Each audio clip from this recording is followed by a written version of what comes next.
বিসমিল্লাহির রহমানির রহিম। আসসালামু আলাইকুম ওয়া রাহমাতুল্লাহ। সুপ্রিয় দর্শক শ্রোতা, ঐতিহ্যবাহী ইসলামী সমাজ কল্যাণ পরিষদ চট্টগ্রামের উদ্যোগে ১৯৭৭ সাল থেকে ৫ দিনব্যাপী ঐতিহাসিক তাফসীরুল কুরআন মাহফিল শুরু হয়। উক্ত মাহফিলে সুদীর্ঘ ৩২ বছর নানা বাধা বিপত্তি পেরিয়ে ধারাবাহিক তাফসীর পেশ করতেন তাওহীদি জনতার হৃদয়ের স্পন্দন শহীদ আল্লামা দেলওয়ার হোসাইন সাঈদী রহমতুল্লাহি আলাই। কিন্তু তিনি আজ আমাদের মাঝে নেই। বিগত জালিম ফ্যাসিস্টদের বাধার মুখে বিগত ১৮ বছর তাফসীর মাহফিলটি বন্ধ ছিল। ২০২৫ সালের ২৭ জানুয়ারি থেকে পুনরায় এই ঐতিহ্যবাহী তাফসীর মাহফিলটি প্যারেড ময়দানে আবার শুরু হয়। উক্ত মাহফিলে প্রথম দিন তাফসীর পেশ করেন আন্তর্জাতিক খ্যাতিসম্পন্ন মুফাসসিরে কোরআন ও ইসলামিক স্কলার, তারুণ্যের আইডল হযরত মাওলানা আব্দুল্লাহ আল আমিন। উক্ত মাহফিলটি উদ্বোধন ও সভাপতিত্ব করেন ইসলামী সমাজ কল্যাণ পরিষদের সভাপতি জনাব অধ্যক্ষ মোহাম্মদ তাহের সাহেব। ভিডিও ধারণ ও সম্পাদনায় উত্তর জনপদের জনপ্রিয় ইসলামিক মিডিয়া তাহজিব সেন্টার। আসুন আমরা দেশ বিদেশের ৩০ লক্ষ তাওহীদি জনতার উপস্থিতির ঐতিহাসিক মাহফিলটি অনলাইনে উপভোগ করে ইমানি শক্তি বলিয়ান করে নিই। কৃতজ্ঞতায় ইসলামী সমাজ কল্যাণ পরিষদ চট্টগ্রামের সকল দায়িত্বশীল ও সদস্যবৃন্দ। বিশ্বব্যাপী তাওহীদি জনতার হৃদয়ের স্পন্দন, আল কোরআনের প্রতিরুদ্ধ কণ্ঠ শহীদ আল্লামা দেলওয়ার হোসাইন সাঈদী রাহিমাহুল্লাহ স্মৃতি বিজড়িত শহীদ রজব আলী তথা প্যারেড ময়দানের ঐতিহাসিক তাফসীরুল কুরআন মাহফিলের প্রথম দিবসের এই পর্যায়ে তাফসীর পেশ করছেন আল্লামা শহীদ সাঈদী রাহিমাহুল্লাহর সুযোগ্য উত্তরসূরি বিশিষ্ট মুফাসসির, তাফসীর জগতের উজ্জ্বল নক্ষত্র জনাব আল্লামা আব্দুল্লাহ আল আমিন। জনাব আব্দুল্লাহ আল আমিন।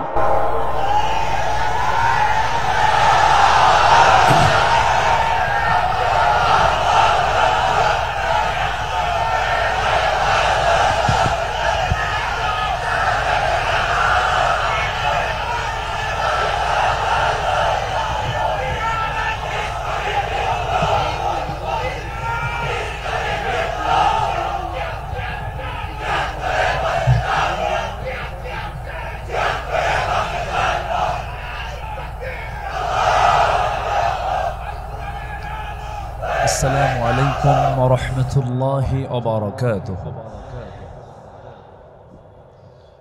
إن الحمد لله الأكرم الذي خلق الإنسان وكرم وعلمه من البيان ما لم يعلم،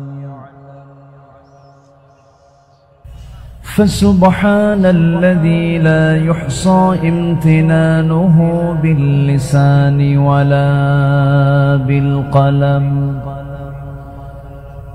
نشهد أن لا إله إلا الله وحده لا شريك له،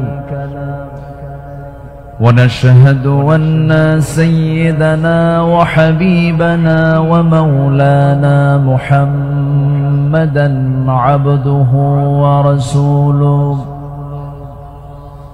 الذي أرسله بالحق بشيرا ونذيرا وداعيا إلى الله بإذنه وسراجا وقمرا منيرا. فقد قال الله تعالى في كلامه المجيد وفرقانه الحميد: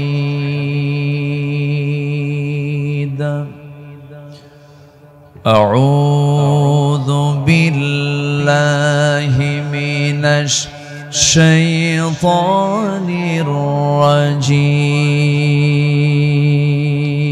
الرجيم. بسم الله الرحمن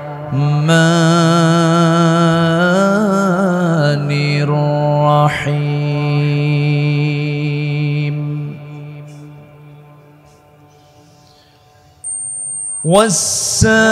والسابقون الأولون من المهاجرين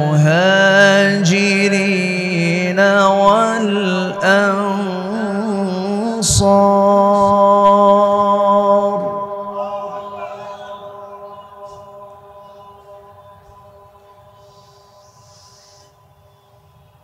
من المهاجرين والأنصار والذين اتبعوهم بإحسان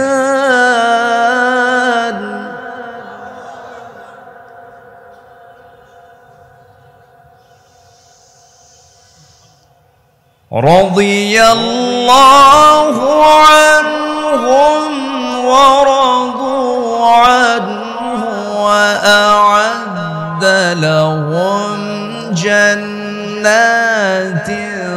تجري من تحتها الأنهار خالدين فيها أبدا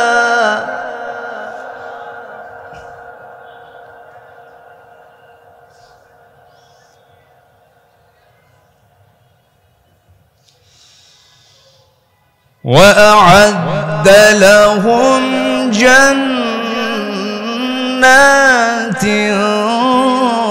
تجري من تحتها الأنهار خالدين فيها أبدا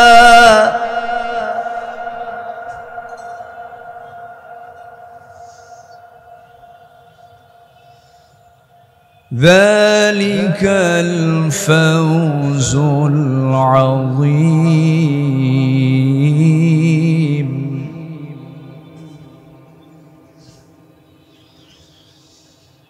الله أكبر بسم الله الرحمن الرحيم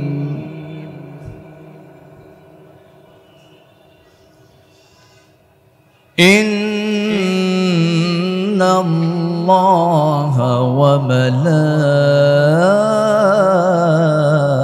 وملائكته يصلون على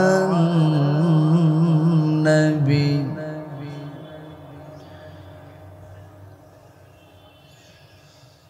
يا أيها الذين آمنوا صلوا عليه وسلموا تسليما اللهم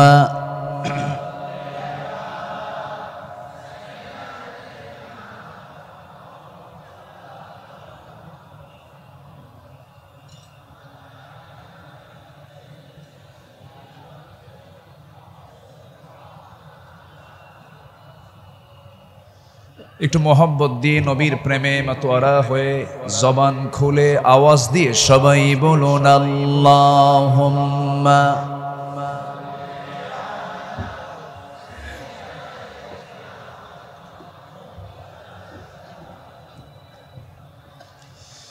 وعلى آل سيدنا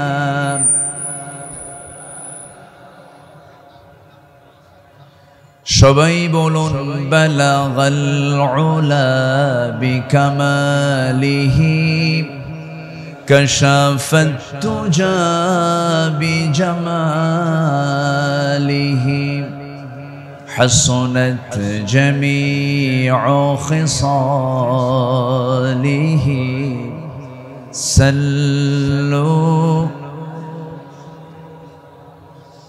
سراج الملة تمهي فخر دو عالم دلبار مولاه شريف الأنبياء نسخا كل أديان دخره بلغ العلا بكماله كشف التجى بجماله حسنت جميع خصاله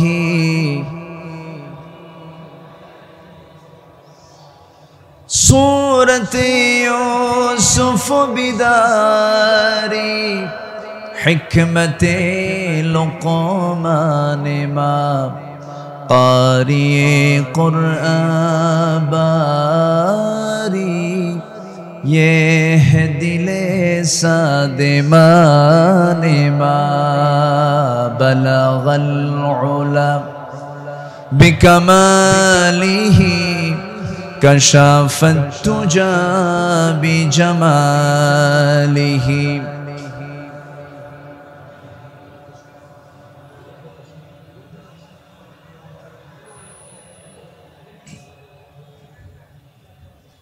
চট্টগ্রামের ইসলামী সমাজ কল্যাণ পরিষদ চট্টগ্রাম মাহফিল ইন্তেজামিয়া কমিটি কর্তৃক আয়োজিত 5 দিনব্যাপী ঐতিহাসিক তাফসীরুল কুরআন মাহফিল 2025 ঐতিহাসিক প্যারেড ময়দানে অনুষ্ঠিত। আজকের এই মহৎ আয়োজনের মহতি মাহফিলের সম্মানিত সুযোগ্য সভাপতি ইসলামী সমাজ কল্যাণ পরিষদ চট্টগ্রামের সম্মানিত সাহেবে সদর শিক্ষাবিদ অধ্যক্ষ মোহাম্মদ তাহের সাহেব, আজকের মাহফিলের বরেণ্য অতিথিবৃন্দ, বিশেষ করে আমার ডান পাশে উপবিষ্ট আছেন দক্ষিণ এশিয়ার বৃহত্তম ইসলামী সংগঠন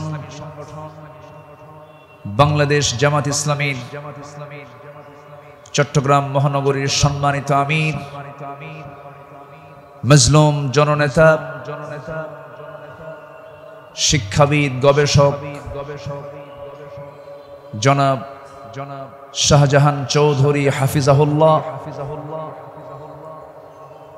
আজকের মাহফিল উপস্থিত হাজারাত উলামায়ে কেরাম, ফদলাইজম, সুশীল সমাজ, জাতির শ্রেষ্ঠ সন্তান শিক্ষক মণ্ডলী, জাতির বিবেক সাংবাদিক বৃন্দ,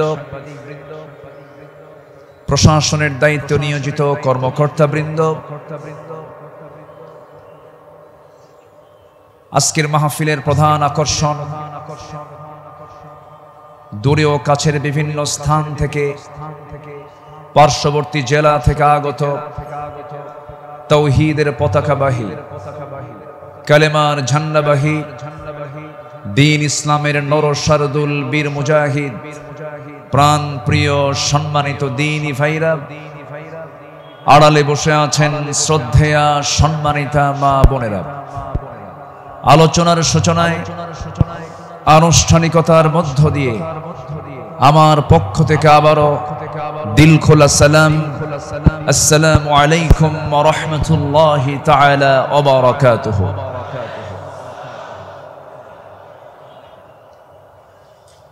সবাই কেমন আছেন?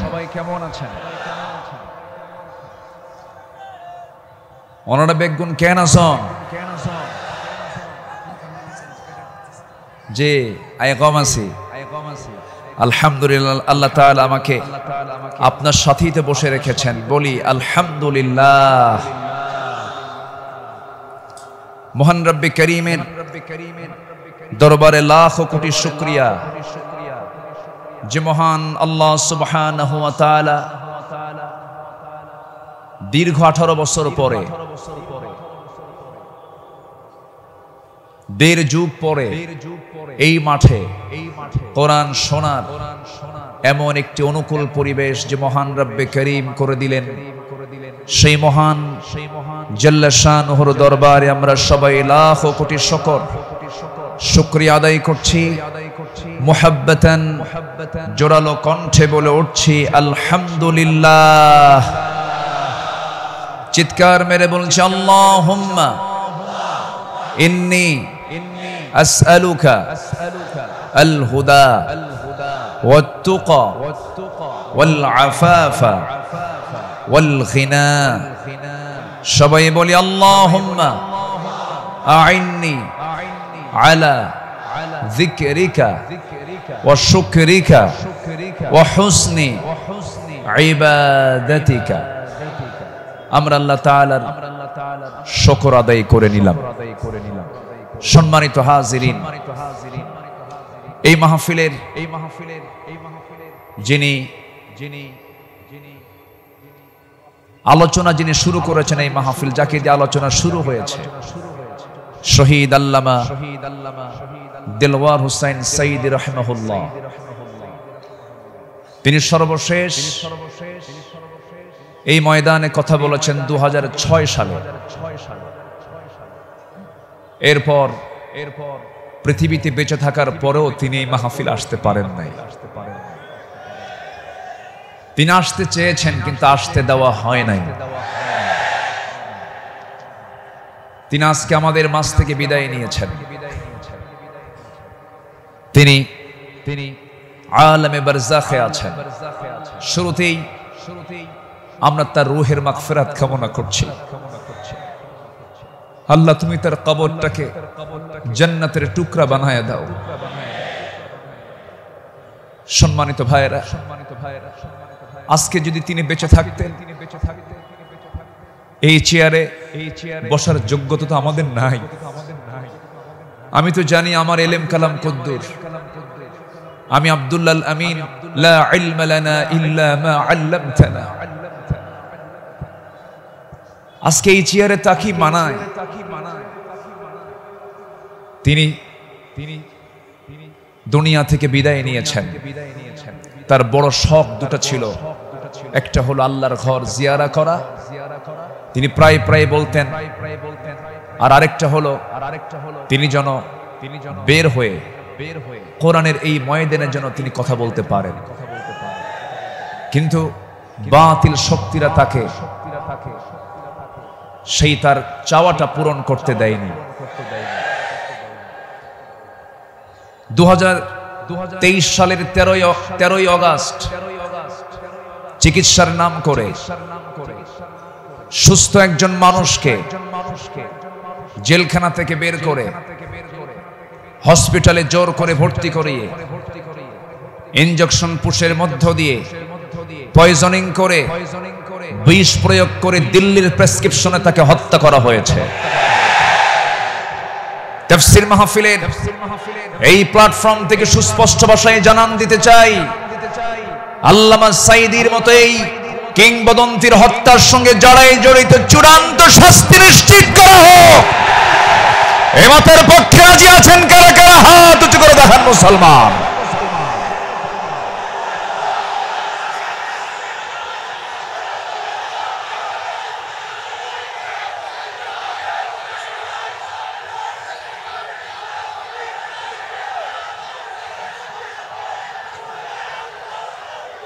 বসুন।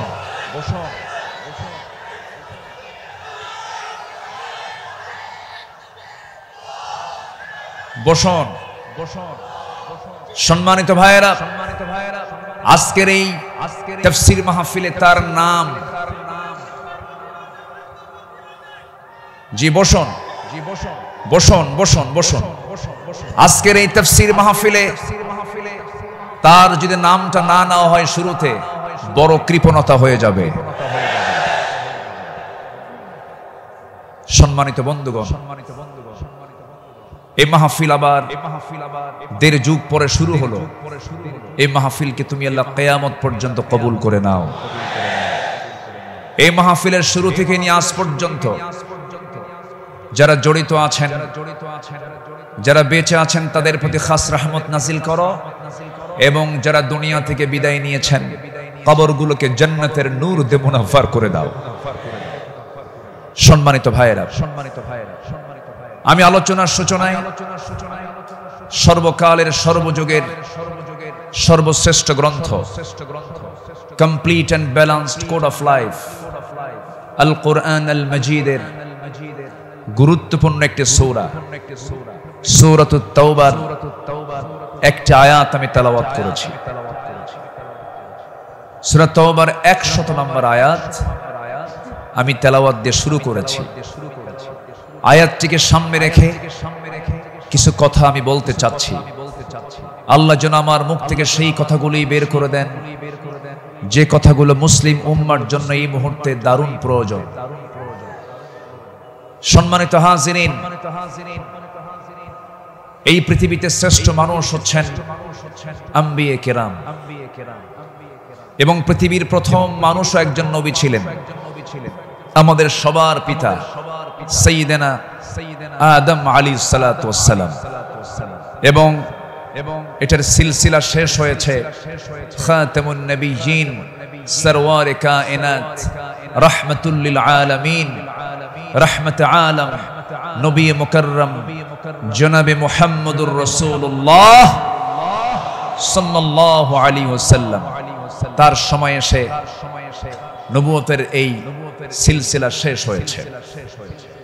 এরপরেই যাদের সম্মান মর্যাদা আল্লাহ পাক সবচাইতে বেশি দিয়েছেন তারা হচ্ছেন সাহাবায়ে কেরাম। আল্লাহ তাআলা তাদের সম্মান, তাদের মর্যাদা অনেক বেশি দিয়েছেন, এবং আল্লাহ নিজে তাদের শানে বলেছেন রাদিয়াল্লাহু আনহুম, আল্লাহ তাদের উপরে সন্তুষ্ট হয়েছেন। আল্লাহ নিজে যদি বলেন আমি তাদের উপরে সন্তুষ্ট হয়েছি, তাদের ঠিকানা কোথায় হবে?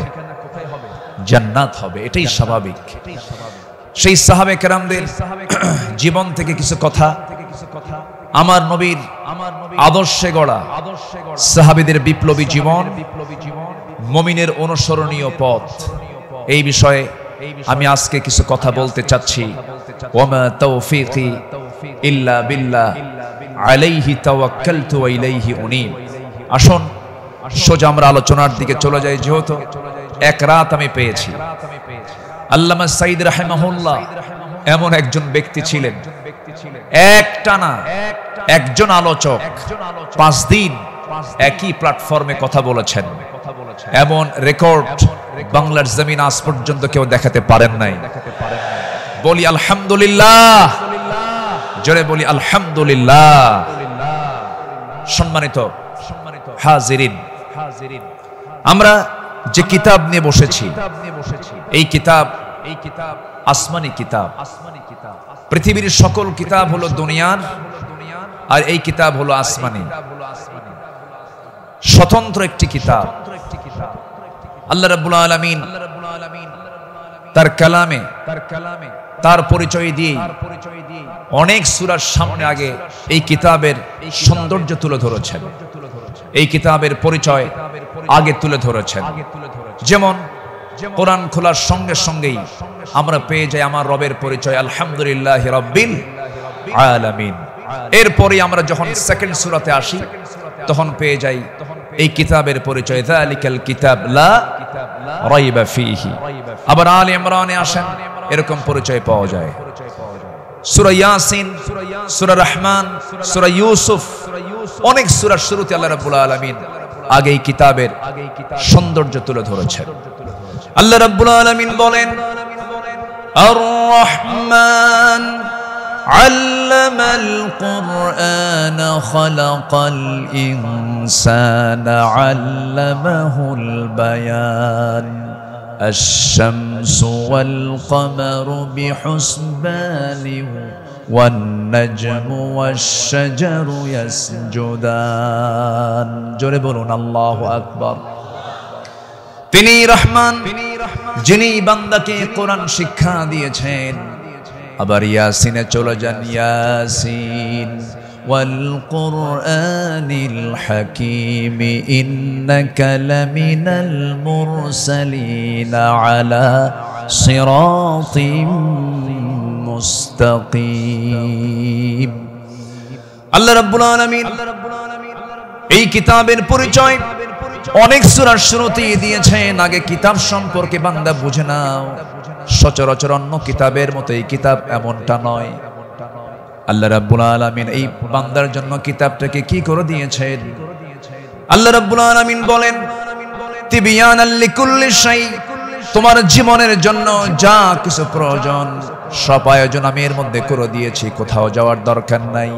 ফাআইনা তাযহাবুন ইন হুয়া ইল্লা যিকরুল লিল আলামিন লিমান শাআ মিনকুম আন ইয়াস্তাকিম ওয়া মা তাশাউনা ইল্লা আন ইয়াশা আল্লাহু রাব্বুল আলামিন। জোরে বলুন আল্লাহু আকবার।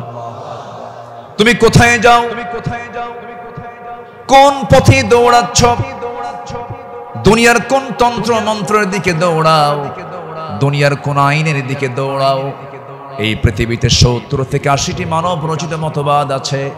সমস্ত মতবাদকে তোমার ধিক্কার মারতে হবে, পচা বস্তাগুলোকে ফেলে দিয়া আল্লাহর আহ্বান হলো ইন হুয়া ইল্লা যিকির, এই জিকিরের দিকে চলে আসো। কোরআন তোমাকে সুপারিশ করে জান্নাতের দরজায় পৌঁছায়া দেবে। কোরআনের দল ছাড়াও এই দেশে আরো দল আছে না নাই? আসতে বলবেন না, আছে না নাই? ইসলামী দল ছাড়া আরো দল এই দেশে আছে না নাই? কিন্তু আল্লাহর কাছে মনোনীত দল একটাই, ইন্নাদ দীনা ইনদাল্লাহিল ইসলাম। ইসলাম ছাড়া অন্য কিছু যে গ্রহণ করবে, সোজা কথা আল্লাহ পাক বলে দিচ্ছেন, ওয়া মান ইয়াবতাগি গায়রাল ইসলামি দীনান ফালাই ইউকবালা মিনহু, যে ব্যক্তি জীবন বিধান হিসাবে, দল হিসাবে ইসলামকে বাদ দিয়ে অন্য কোন দিনকে গ্রহণ করবে, তার কোনো কিছুই গ্রহণ করবেন না। তিনি কে? এই কথা কে বলেছেন? অতএব দল করতেই হবে, সেই দল হতে হবে। কার দল? আসতে বলবেন না, কার দল? আল্লাহ রাব্বুল আলামিন বলেন, ইন্নামা ওয়ালিয়্যুকুমুল্লাহু ওয়া রাসূলুহু ওয়াল্লাযীনা আমানুল্লাযীনা ইউকিমুনাস সালাতা ওয়া ইউতুনাস যাকাতা ওয়া হুম রাকিউন ওয়া মান ইয়াতাওয়াল্লাল্লাহা ওয়া রাসূলুহু ওয়াল্লাযীনা আমানু ফাইন্না হিজবাল্লাহি হুমুল গালিবুন। যারা আল্লাহর দল করবে তারাই বিজয়ী হবে। ঘোষণাকার, ঘোষণাকার আল্লাহ। ছাড় দেন কিন্তু ছেড়ে দেন না, ঠিক কি না? ছাড় দেন কিন্তু ছেড়ে দেন না। দেখেন না, যাওয়ার রাস্তা পাইল না, শেষে ভাঙ্গা হেলিকপ্টারে বিদায় নিল, ঠিক কি না? যুগে যুগে যারাই আসমানি কিতাব নিয়ে ষড়যন্ত্র করেছে, যুগে যুগে যারাই জগতের শ্রেষ্ঠ সন্তান আলেমদেরকে নিয়ে ষড়যন্ত্র করেছে, তাদের অবস্থায় ফেরাউনদের মতো হয়েছে, হামানদের মতো হয়েছে, নমরুদদের মতো হয়েছে। সম্মানিত ভাইয়েরা, এই কোরআনকে আমরা মানব শুধু নামাজে না সমাজেও? এই কোরআনকে মানতে হবে এক জায়গায় না সব জায়গায়? সব জায়গায় মানবো। জোরে বলি ইনশাআল্লাহ।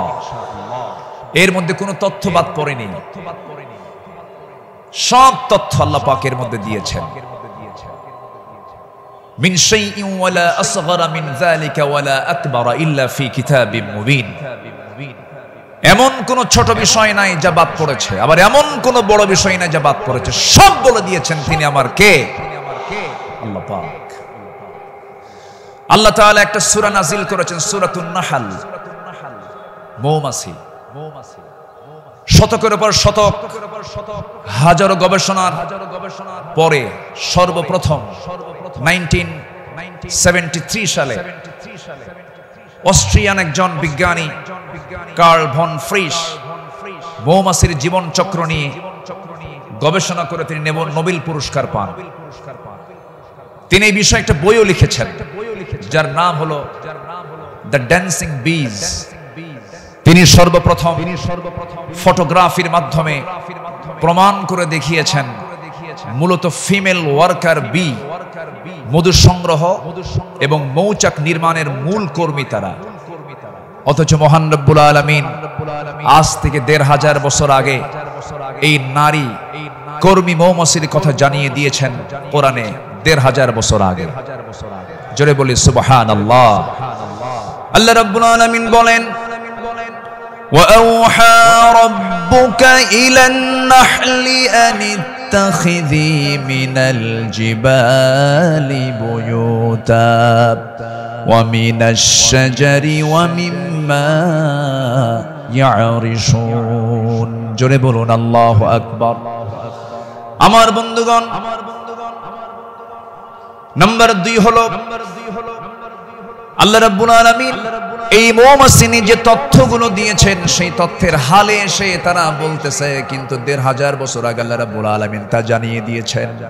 আল্লাহ রানী মৌমাছিকে, স্ত্রী মৌমাছিকে ওহী দিয়ে জানাচ্ছেন, তুমি পাহাড়ে, গাছে এবং তারা যে গৃহ নির্মাণ করে তাতে নিবাস তোমরা বানায় নাও। জোরে বলি সুবহানাল্লাহ।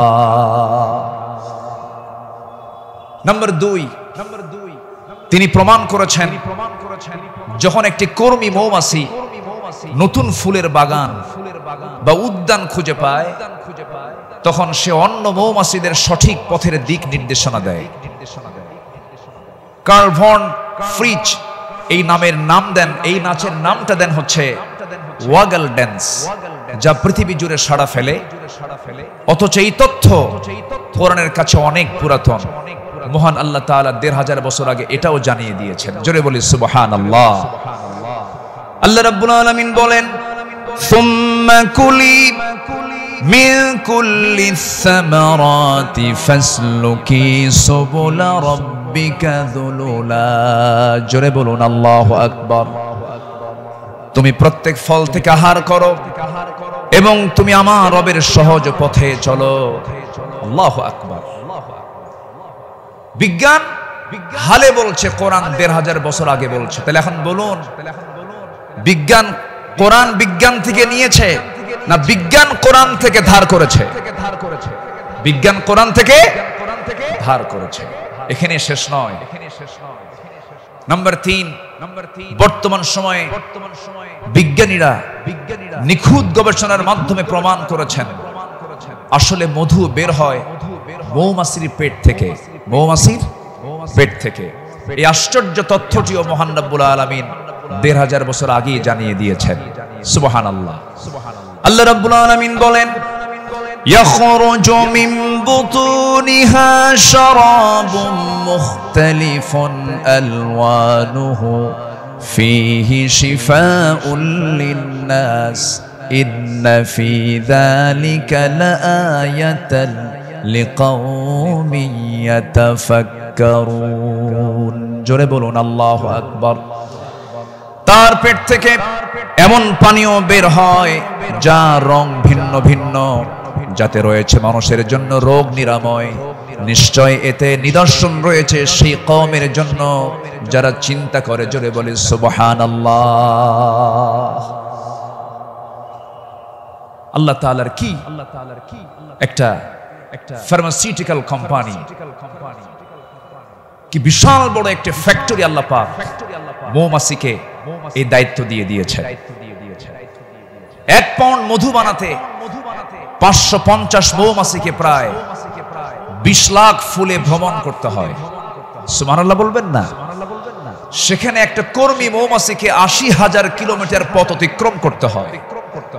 অন্য একটি গবেষণায় এসেছে ১৪.৫ লাখ কিলোমিটার পথ অতিক্রম করতে হয়, যা দিয়ে পুরো পৃথিবীটাকে ৩ বার প্রদক্ষিণ করা সম্ভব। শুধু ১ পাউন্ড মধু তৈরিতে মৌমাছির এত কষ্ট করতে হয়। আল্লাহু আকবার বলে।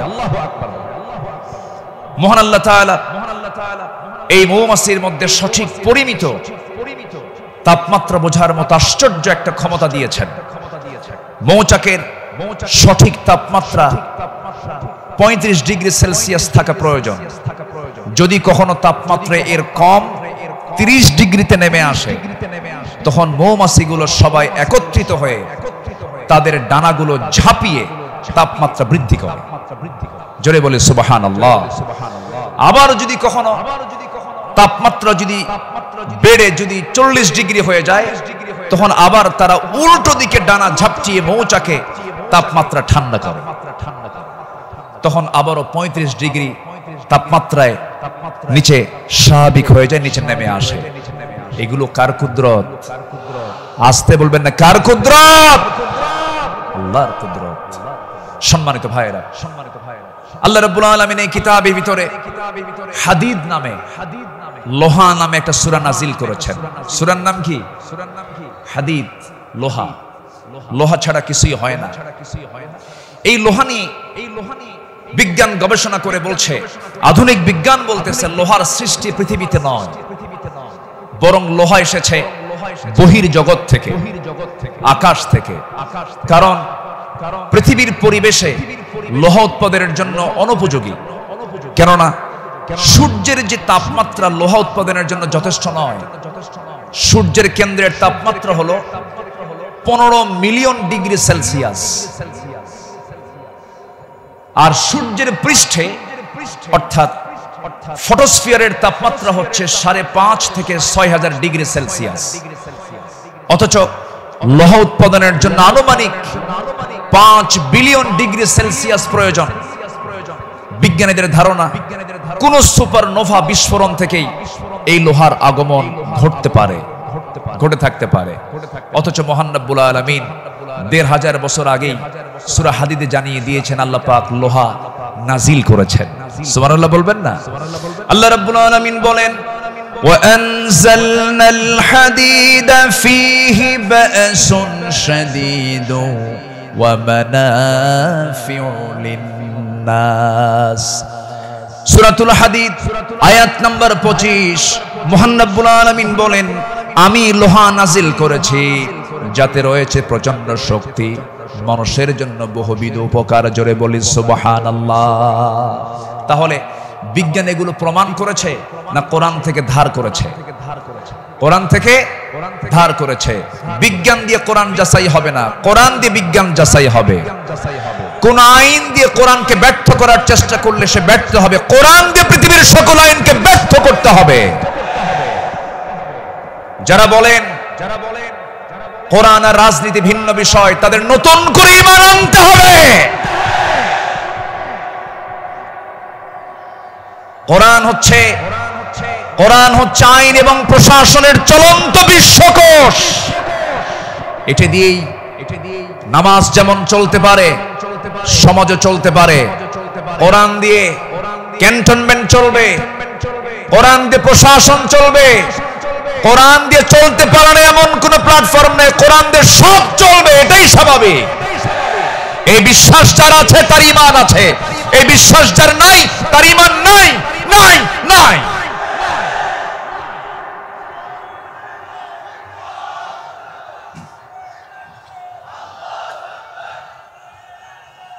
সম্মানিত ভাইয়েরা, সম্মানিত বন্ধুগণ, তাহলে সব সমস্যার সমাধান কি কোরআন করতে পারে? আসতে বলবেন না, পারে। এখন বাংলাদেশের সবচাইতে বড় সমস্যা কি জানেন? গদি সমস্যা। কি সমস্যা বলেন? গদি সমস্যার সমাধান তো মনে হয় কোরআনে নাই। একটা আয়াত আছে, আয়াতুল কুরসি। আয়াতুল কুরসি। কুরসিয়ন মানে কি? গদি। কুরসিয়ন মানে কি? গদিটা মূলত কার? আসতে বলবেন না, গদিটা মূলত কার? ক্ষমতা কারোই না, ক্ষমতা একমাত্র কার? আল্লাহ। কোরআন সম্পর্কে সংক্ষিপ্ত একটা ধারণা, আল্লাহর সিস্টেম মতোই আল্লাহ এই পদ্ধতিতেই তিনি আলোচনা করেছেন। কোরআনে তার কথাগুলো এইভাবে আসছে। আসুন আমরা এখন মূল ওই আয়াতটার দিকে আমরা চলে যাচ্ছি। সম্মানিত বন্ধুগণ, আমার নবীর আদর্শে গড়া সাহাবীদের বিপ্লবী জীবন, মুমিনের অনুসরণীয় পথ, আমাদের পথ তো সেই পথ যে পথে আমার রাসূল চলেছেন, যে পথে সাহাবীরা চলেছেন। এই পথ ছাড়া আমাদের দ্বিতীয় কোনো পথ আছে? আসতে বলবেন না আছে? সেই সাহাবীদের সম্মানটা কত! আল্লাহ রাব্বুল আলামিন বলেন, والسابقون الأولون من المهاجرين والأنصار والذين اتبعوهم بإحسان رضي الله عنهم ورضوا عنه وأعد لهم جنات تجري تحتها الأنهار خالدين فيها أبدا ذلك الفوز العظيم জোরে বলুন আল্লাহু আকবার। মুহাজির এবং আনসারদের মধ্যে যারা ঈমানে প্রথমে যারা অগ্রগামী হয়েছে এবং যারা নিষ্ঠার সাথে তাদের অনুসরণ করেছে, আল্লাহ তাদের সকলের প্রতি সন্তুষ্ট হয়েছেন, তারাও তার প্রতি সন্তুষ্ট হয়েছেন। আল্লাহ তাদের জন্য এমন জান্নাত রেখে দিয়েছেন যার নিচ দিয়ে নহর প্রবাহিত। আল্লাহ তাআলা সেই জায়গায় তাদেরকে চিরকাল রাখবেন, আর এটার চাইতে মহা সাফল্যের অন্য কিছু হতে পারে না। জোরে বলি সুবহানাল্লাহ। আমার ভাইরা, যাদের প্রতি আল্লাহ রাজি হন তারাই তো আমাদের অনুসরণীয় হওয়ার কথা। যারা আল্লাহর রহমত প্রাপ্ত বান্দা, যাদের দুনিয়াতে জান্নাতের সংবাদ দিয়েছেন, এমন 10 জন সাহাবী ছিলেন যাদেরকে আল্লাহ রাব্বুল আলামিন দুনিয়াতে জান্নাতের সংবাদ তাদের কানে শুনিয়ে দিয়েছেন। জোরে বলি সুবহানাল্লাহ। একজন সাহাবীকে যদি কেউ ফলো করতে পারে তার জন্য জান্নাত ইজি হয়ে যাবে। আস-সাহাবাতু কান-নুজুম, সাহাবীরা হচ্ছে আকাশের নক্ষত্রের সমান। আল্লাহু আকবার বলেন। সম্মানিত ভাইয়েরা, মুমিনদের অনুসরণীয় যে পথ, আমি 10টা পয়েন্ট আমি কথা বলতে চাই। নাম্বার 1, আল্লাহ এবং রাসূলের প্রতি বিনম্র চিত্তে অটুট আনুগত্য। আল্লাহ এবং রাসূলের প্রতি বিনম্র চিত্তে অটুট আনুগত্য, এটা ছিল সাহাবীদের জীবনের সবচেয়ে বড় আমল। বলি আলহামদুলিল্লাহ। সম্মানিত ভাইয়েরা, আল্লাহ রাব্বুল আলামিন সুন্দর করে এই ব্যাপারে বলছেন। আল্লাহ রাব্বুল আলামিন বলেন, ইয়া আইয়ুহাল্লাযীনা আমানু আতিউল্লাহা ওয়া রাসূলাহু ওয়া লা তাওয়াল্লাউ আনহু ওয়া আনতুম তাসমাউন। জোরে বলুন আল্লাহু আকবার। সূরাতুল আনফাল আয়াত নাম্বার 20, মহান রব্বুল আলামিন বলেন, হে বিশ্বাসীরা, তোমরা আল্লাহ এবং তার রাসূলের তোমরা আনুগত্য করো। তার নির্দেশ শ্রবণ করার পরেও তার আনুগত্য থেকে তোমরা কখনো মুখ ফিরিয়ে নেবে না। আল্লাহ রাব্বুল আলামিন সুন্দর করে হুকুম আকারে দিয়েছেন। আমার বন্ধুগণ, আনুগত্য ছাড়া, ইত্তেবা ছাড়া বান্দা কখনো জান্নাত পেতে পারে না। মহান রব্বুল আলামিন আরেক জায়গায় সুন্দর করে কমন একটা আয়াত বলে দিয়েছেন, ইন কুনতুম তুহিব্বুনাল্লাহা ফাত্তাবিউনি ইউহিব্বুকুমুল্লাহু ওয়া ইয়াগফির লাকুম যুনুবাকুম ওয়াল্লাহু গফুরুর রহিম। জোরে বলুন আল্লাহু আকবার। কি মুহাম্মদ সে वफा तूने तू हम तेरे है, ये जहां चीज है क्या लौह कलम तेरे है। মুহাম্মদকে যদি ভালোবাসো, ভালোবাসা পাবে আমার। লৌহ কলম লুভিবে তোমরা, মাটির পৃথিবী সেকোন ছাড় সব পেয়ে যাবে। কিন্তু নিজের জীবনের চাইতে রাসূলকে বেশি ভালোবাসতে হবে এবং তার ইত্তেবা করতে হবে। সাহাবীরা তা দেখিয়ে দিয়েছেন তাদের প্র্যাকটিক্যাল লাইফে। ইতিহাস তো একই, সবার কম বেশি জানা আছে। একজন সাহাবী ছিলেন যিনি রাসূলকে কি পরিমাণ ভালোবেসেছেন। আমার নবীজি বদর যুদ্ধের ডাক দিয়েছেন। বদর যুদ্ধের দিন আমার নবীজি রোজা ভাঙ্গার নির্দেশ দিয়ে বললেন, সাহাবীরা কে আছো, আমার ডাকে সাড়া দিয়ে বদর প্রান্তরে পৌঁছবে। তোমরা কি জানো আজকের এই দিন হচ্ছে সেই দিন যেদিন সন্তান পিতার বিরুদ্ধে যুদ্ধে নামবে। আজকের দিন তো সেই দিন যেদিন পিতা তার সন্তানের বিরুদ্ধে যুদ্ধে নামবে। আজকে গোত্র গোত্রের যুদ্ধ, আত্মীয় আত্মীয়র যুদ্ধ, জামাই শ্বশুরের সামনে মুখোমুখি হয়ে যাবে। তোমরা কি পারবে আজকের এই যুদ্ধের ময়দানে আমার আনুগত্যের মধ্য দিয়ে বাতিলদের মোকাবেলা করতে? সাহাবীরা সামনে দাঁড়িয়ে বললেন, ইয়া রাসূলুল্লাহ, আমরা রোজাও রাখবো, বাতিলদের বিরুদ্ধে মোকাবেলার সামনে দাঁড়িয়ে যাব। আমার রাসূল বললেন, আজকের দিনে রোজা রাখার প্রয়োজন নেই। ফাইদ্দাতুম মিন আইয়ামিন উখর, চলো আমরা জিহাদের প্রস্তুতি নিয়ে ফেলি। আমার নবীজি যুদ্ধের ময়দানে হাজির হয়ে গেলেন।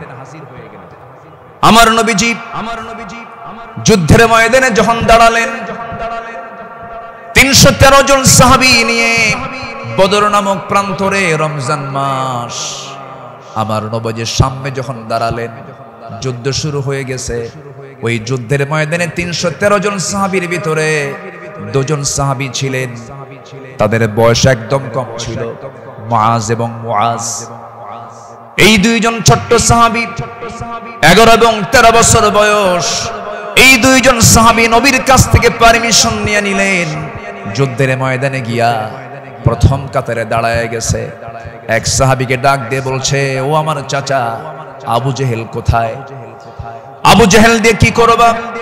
সঙ্গী সঙ্গী ছোট্ট 2 জন দারাজ গলায় দারাজ কণ্ঠে বলে ফেলতেছে, আমরা শুনেছি আবু জেহেল নাকি রাসূলকে খুব কষ্ট দিত, খুব জুলুম করত।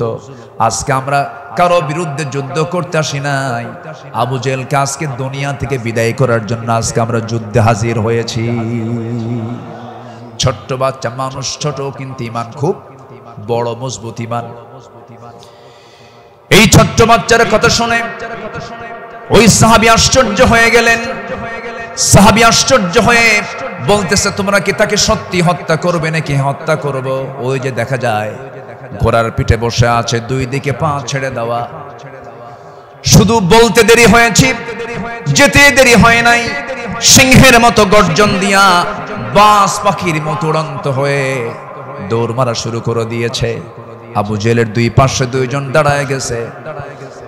লোকজন টের পায় না এটা কোন গ্রুপের মানুষ। 2 জন ছোট্ট বাচ্চার হাতে ছোট্ট তরবারি ছিল, এত জোরে সজোরে আঘাত করেছে 2 জন মিলে। আল্লাহু আকবার বলে আবু জেহেল ওই যে জমিনে ধরাশয়ী হয়ে পড়ে গেছে, কোমর সোজা করে আবু জেহেল আর দাঁড়াতে পারে নাই।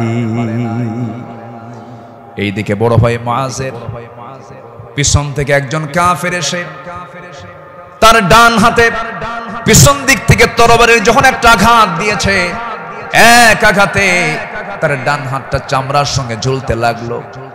ঝনঝন করে তরবারি পড়ে গেছে। যুদ্ধ করবেন কেমনে? তার ডান হাতটা ঝুলতেছেন চামড়ার সাথে। দৌড় মেরে চলে গেছেন, বাম হাতে তরবারি তুলে নিয়েছেন। যুদ্ধ থামালেন না। যুদ্ধ চালাতে গিয়ে দেখা গেল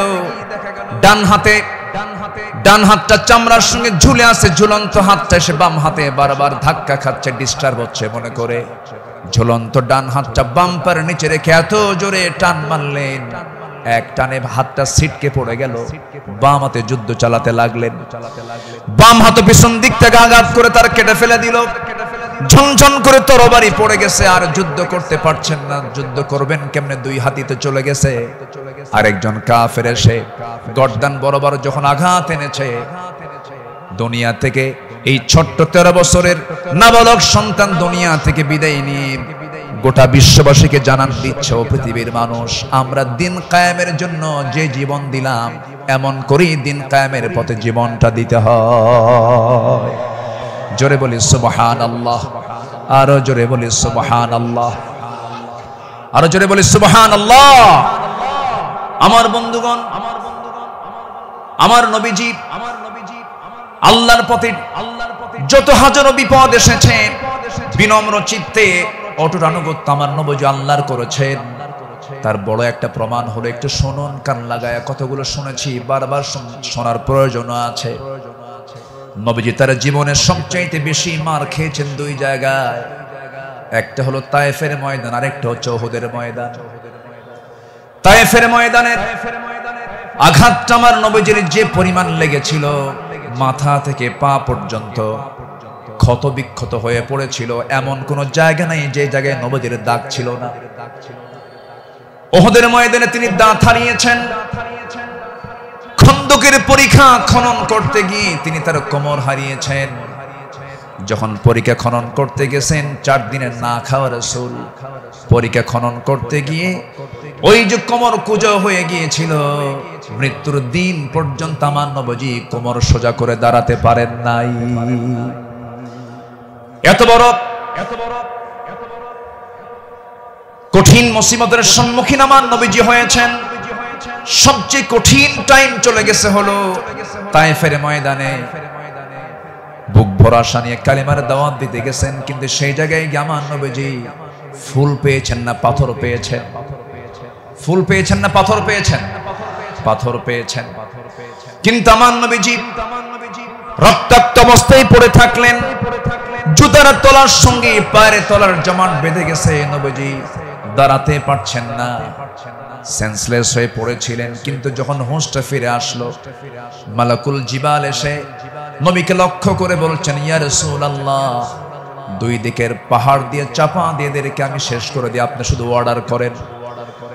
জবাবে আমার রাসূল বললেন, লা বাল আরজু আন ইউখরিজাল্লাহ মিন আসলাবিহিম মান ইয়াবুদুল্লাহ ওয়াহদাহু লা ইউশরিকা বিহি শাইআন। সহিহ মুসলিমের হাদিস এসেছে, রাসূল বললেন, না না ও ফেরেশতা, এদেরকে চাপা দিয়ে মেরো না। আমি আশা করি এদের ওরস থেকে যে সন্তান জন্ম নেবে তারা আল্লাহর ইবাদত করবে। জোরে বলি সুবহানাল্লাহ। রাসূল তাদেরকে মাফ করে দিয়েছেন। আমার বন্ধুগণ, আমার নবীজি আনুগত্য কাকে বলে আল্লাহ রাসূল তা শিখিয়ে দিয়েছেন, সাহাবাদের জীবনে তা শিখিয়ে দিয়েছেন। সাহাবে কেরাম রাসূলকে জীবন দিয়ে ভালোবেসেছেন। মিকদাদ রাদিয়াল্লাহু তাআলা আনহু রাসূলকে সামনে দাঁড় করিয়ে বলছেন, ইয়া রাসূলুল্লাহি ওয়াল্লাহি ইয়া রাসূলুল্লাহ লা নাকুলু কামা ক্বালাত বানু ইসরাঈল লিমূসা ফাযহাব আনতা ওয়া রাব্বুকা ফাকাতিলা ইন্না হাহুনা কাঈদুন ওয়ালাকিন্নানা নুকাতিলু আন ইয়ামিনিক ওয়া আন ইয়াসারিক ওয়া মিন বাইনি ইয়াদাইক ওয়া মিন খালফিক। জোরে বলি আল্লাহু আকবার। হে রাসূল, আমাদের কেমন পাবেন না, যেমন করে মুসার উম্মত মুসাকে বলেছেন, এমন করে আমরা তা বলবো না, আপনাকে বলবো। আমরা আপনার ডান থেকে বাম থেকে সামনে থেকে পিছন থেকে যখন ডাক দিবেন বাতিল শক্তির মোকাবেলায় ঝাঁপ দিয়ে পড়বো। জোরে বলি আল্লাহু আকবার। আমার নবীর চেহারায় আনন্দের ঝলকানি প্রকাশ পেল। সাহাবীরা আমার নবীর চতুর্পার্শ্বে সবসময় ছায়া দিয়ে রেখেছেন। জীবনের চাইতে তারা রাসূলকে বেশি ভালোবেসেছেন। আনুগত্য কাকে বলে? এই পৃথিবীতে প্রধান কাতারে যারা ছিলেন তারা হচ্ছেন সাহাবে কেরাম। সাদ ইবনে মুআজ রাদিয়াল্লাহু তাআলা আনহু বদর যুদ্ধের দিন মৃত্যুর ভয় না করে নবীর আনুগত্যে দাঁড়িয়ে দীপ্ত কণ্ঠে বলেছিলেন, ফাওয়াল্লাযী বাআসাকা বিল হক লাউ ইসতা'রাদতু বিনা হাযাল বাহরা ফাখুদতাহু লাখুদনাহু মা'আক। সেই সত্যের কসম যিনি আপনাকে সত্য সহ প্রেরণ করেছেন, যদি আপনি আমাদেরকে আজকে সমুদ্রের দিকে অগ্রসর হতে বলেন তাতেও প্রবেশ করেন, আমরা সাথে সাথে আপনার অনুসরণ করে আমরা সমুদ্র বক্ষে ঝাঁপ দেব, কোনো পরোয়া করব না। জোরে বলি আল্লাহু আকবার। আমার বন্ধুগণ, নাম্বার 2 আমরা চলে আসি দান এবং দানশীলতায় রাসূলের আদর্শ এবং সাহাবীদের অনুসরণ। আমার নবীজির দান, তার যে দানশীলতার ব্যাপারে হাদিস এসেছে, তিনি প্রবাহিত বাতাসের মতো দান করতেন। কান রাসূলুল্লাহ সাল্লাল্লাহু আলাইহি সাল্লাম আজওয়াদান নাস, ফালা রাসূলুল্লাহ সাল্লাল্লাহু আলাইহি সাল্লাম আজওয়াদু বিল খাইর মিনার রিহিল মুরসালা। আমার নবী প্রবাহিত বাতাসের মতো তিনি দান করতেন। যখন শুরু করতেন দান থামতো না, অবারিত দান করতেন। জোরে বলি সুবহানাল্লাহ। সাইয়েদনা ওমর ফারুক রাদিয়াল্লাহু তাআলা আনহু তিনি বলেন, তাবুকের প্রান্তরে বুক ভরা আশা নিয়া নবীর সামনে দাঁড়ালাম এবং মনে মনে ভাবলাম সারা জীবন আমার বন্ধু আবু বকরের সঙ্গে কোনো ইবাদতের কম্পিটিশনে পারি নাই, আজকে আমি আবু বকরকে হারায়া ফেলবো। তিনি করলেন কি, সমস্ত সম্পত্তির অর্ধেক তিনি তাবুক অভিযানে তিনি দান করলেন। আব্দুর রহমান ইবনে আওফ রাদিয়াল্লাহু তাআলা আনহু 3 বস্তা সোনা দান করেছেন। সবার দান যখন শেষ হয়ে গেছে, আমার নবী অপেক্ষার প্রহর গুনছেন তার সারা জীবনের বন্ধু, 3 দিনের ছোট বড় হিজরতের রাতের সাথী সাইয়েদনা আবু বকর সিদ্দিক রাদিয়াল্লাহু আনহু তিনি কখন তাবুকের জন্য তিনি কি নিয়ে আসবেন, তার দানের পরিমাণ কি, তিনি অপেক্ষার প্রহর গুনছেন। নবীর সামনে যখন এসে দাঁড়ালেন, রাসূল লক্ষ্য করে বলছেন, ইয়া আবা বকর মা আবকাইতা লিহালিক, হে আমার আবু বকর তোমার পরিবার পরিজনের জন্য তুমি কি রেখে এসেছো? তিনি জবাব দিতে নিয়ে বলছেন, ক্বালা বাকাইতু লাহুমুল্লাহ ওয়া রাসূলাহ, আমি আমার পরিবারের জন্য রেখে এসেছি শুধু আল্লাহ এবং আল্লাহর রাসূলকে, বাকি সব তাবুকের প্রান্তরের জন্য আমি দান করেছি। জোরে বলি সুবহানাল্লাহ। আমার নবীজি তার শানে বলেছেন, ওমা নাফানি মালু হাদিন কাদ মা নাফানি মালু আবি বকর, আমার আবু বকরের অর্থ দিয়ে আমার যেমন উপকার হয়েছে এমন উপকার আমার অন্য কারো দিয়ে হয় নাই। প্রতিটি মানুষের ইহসান পরিশোধ করতে পেরেছি আমি, রাসূল যে পরিশোধ করতে পেরেছি, কিন্তু আমার আবু বকরের ইহসান সমূহ এমন যে তার প্রতিদান কেবল আল্লাহ ছাড়া কেউ প্রতিদান দিতে পারবে না। জোরে বলি সুবহানাল্লাহ। আমার ভাইয়েরা, আল্লাহ রাব্বুল আলামিন সন্তুষ্টির জন্য বান্দাকে জানিয়ে দিচ্ছেন, বান্দা তোর দানটা হবে শুধুমাত্র আমার জন্য, দানের পুরস্কার হলো জান্নাত। সাহাবে কেরাম তা শিখিয়ে দিয়েছেন। আল্লাহ রাব্বুল আলামিন বলেন, মাসালুল লাযীনা ইউনফিকুনা আমওয়ালাহুম ফি সাবিলিল্লাহি কামাসালি হাববাতিন أنبتت 7 سنابل في كل سنبلة 100 حبة والله يضاعف لمن يشاء والله واسع عليم। জোরে বলুন আল্লাহু আকবার। যারা আল্লাহর পথে তাদের সম্পদ ব্যয় করে, তাদের উপমা হলো একটা বীজের মতো যা উৎপন্ন করলো 7টা শীষ, প্রতিটি শীষে রয়েছে 100 দানা। তারা আর আল্লাহ যাকে চান তার জন্য এমন করেই বাড়িয়ে দেন। আল্লাহ হচ্ছেন সবচাইতে প্রাচুর্যময় এবং সর্ব বিষয়ে জ্ঞানী। জোরে বলি সুবহানাল্লাহ। নাম্বার 3 হলো আদল এবং ইহসানের মূর্ত প্রতীক ছিলেন রাসূল এবং সাহাবে কেরাম। আদল কাকে বলে, ইনসাফ কাকে বলে, ইহসান কাকে বলে, যদি আমরা মডেল হিসেবে গ্রহণ করব আমার নবী এবং সাহাবে কেরামকে। আল্লাহ রাব্বুল আলামিন এই শানে বলেছেন, ইন্নাল্লাহা ইয়া'মুরু বিল আদলি ওয়াল ইহসানি ওয়া ইতা'i যিল কুরবা ওয়া ইয়ানহা আনিল ফাহশাই ওয়াল মুনকারি ওয়াল বাগি ইয়া'iদুকুম লা'আল্লাকুম তাযাক্কারুন। জোরে বলুন আল্লাহু আকবার। আমার বন্ধুগণ, আদালত কাকে বলে? সাইয়েদনা ওমর ফারুক রাদিয়াল্লাহু তাআলা আনহু অর্ধ দুনিয়ার শাসনকর্তা, তিনি একদিন ঘোড়া কিনতে গেছেন বাজারে। কি কিনতে গেছেন? ঘোড়া কিনতে গেছেন। আজকের বাজারে যেমন হোন্ডা কিনতে যায়, গাড়ি কিনতে যায়, আগের যুগে মানুষ কিনতে যেত কি? ঘোড়া। সাইয়েদনা ওমর ফারুকের প্রয়োজন, ঘোড়া কিনতে গেছেন। ঘোড়াওয়ালার সঙ্গে কথা বললেন, দামাদামি করে নিলেন। ঘোড়া একটা কিনলেন, দামটা দিয়ে দিলেন, কেনা বেচা হয়ে গেছে, চুক্তি সম্পন্ন হয়ে গেছে। ঘোড়া কিনে নিয়ে বাড়িতে চলে আসবেন। কয়েক মাইল ঘোড়ার পিঠে তিনি চড়েছেন, কয়েক মাইল আসতে না আসতেই তার ঘোড়ার 4টা পা অকেজো হয়ে গেছে। 4 পা যখন অকেজো হয়ে গেছে, সাইয়েদনা ওমর ফারুক একটু খেপে গেলেন, রেগে গেলেন। রেগে গিয়ে সোজা চলে গেছেন সেই ঘোড়াওয়ালার কাছে, গিয়ে বলছেন, ঘোড়াওয়ালা, তুমি আমাকে এমন ঘোড়া দিলে কেন? যে ঘোড়াটা আমি 4-5 মাইল যেতে না যেতে 4টা পায়ে তার অকেজো হয়ে গেছে, অসুস্থ ঘোড়া দিয়েছ, আমি এই ঘোড়া নেব না। সঙ্গে সঙ্গে ঘোড়াওয়ালা বলছেন, আমিরুল মুমিনিন, আমি আপনাকে যে ঘোড়াটা দিয়েছি সুস্থ ঘোড়া দিয়েছি। আপনি যখন আমার কাছ থেকে ঘোড়াটা কিনতে এসেছিলেন সেই সময় ঘোড়াটা সুস্থ ছিল, আপনার মালিকানায় যাওয়ার পরে ঘোড়াটা অসুস্থ হয়ে পড়েছে। সাইয়েদনা ওমর ফারুক একটু খেপে গিয়ে বলছেন, অসুস্থ ঘোড়া আমি নেব না, ঘোড়া ফেরত নাও, টাকাটা আমাকে দিয়ে দাও। এবার ঘোড়াওয়ালা বলছে, আমিরুল মুমিনিন, আমি যত বলবো, আপনি যত বলবেন, কোনো ফায়সালা আসবে না। ঠিক আছে, আমার কথা এবং আপনার কথা দুটা নিয়ে আমরা চলুন, আমরা আদালতে যাই। কোথায় যাই? আদালতে চলে যাই। ইন্নাল্লাহা ইয়া'মুরু বিল আদল, আদালতের সম্মুখীন হয়ে যাই। সাইয়েদনা ওমর ফারুক রাদিয়াল্লাহু তাআলা আনহু তখন অর্ধ দুনিয়ার শাসনকর্তা।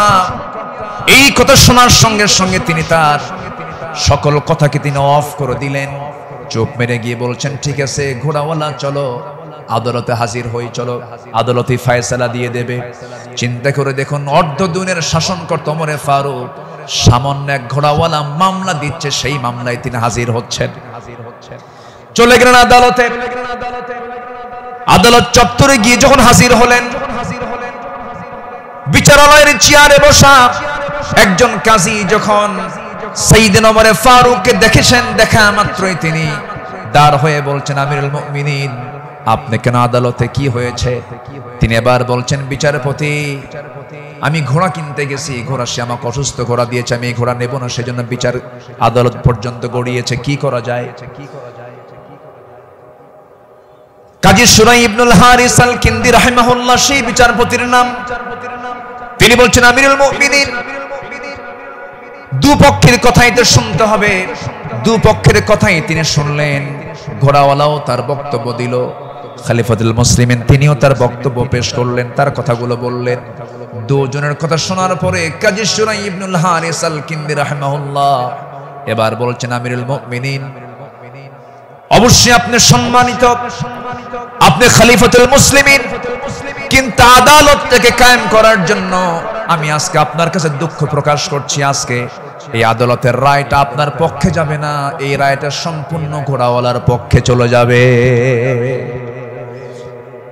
আমি আপনাকে বুঝাইয়া দিচ্ছি। এবার তিনি বলছেন, আমিরুল মুমিনিন, আপনি আমার সামনে যে কথা বলছেন, আপনি এই জায়গা থেকে সুস্থ অবস্থায় বাড়ি পর্যন্ত ফিরবেন, তার কোনো গ্যারান্টি আছে নাকি?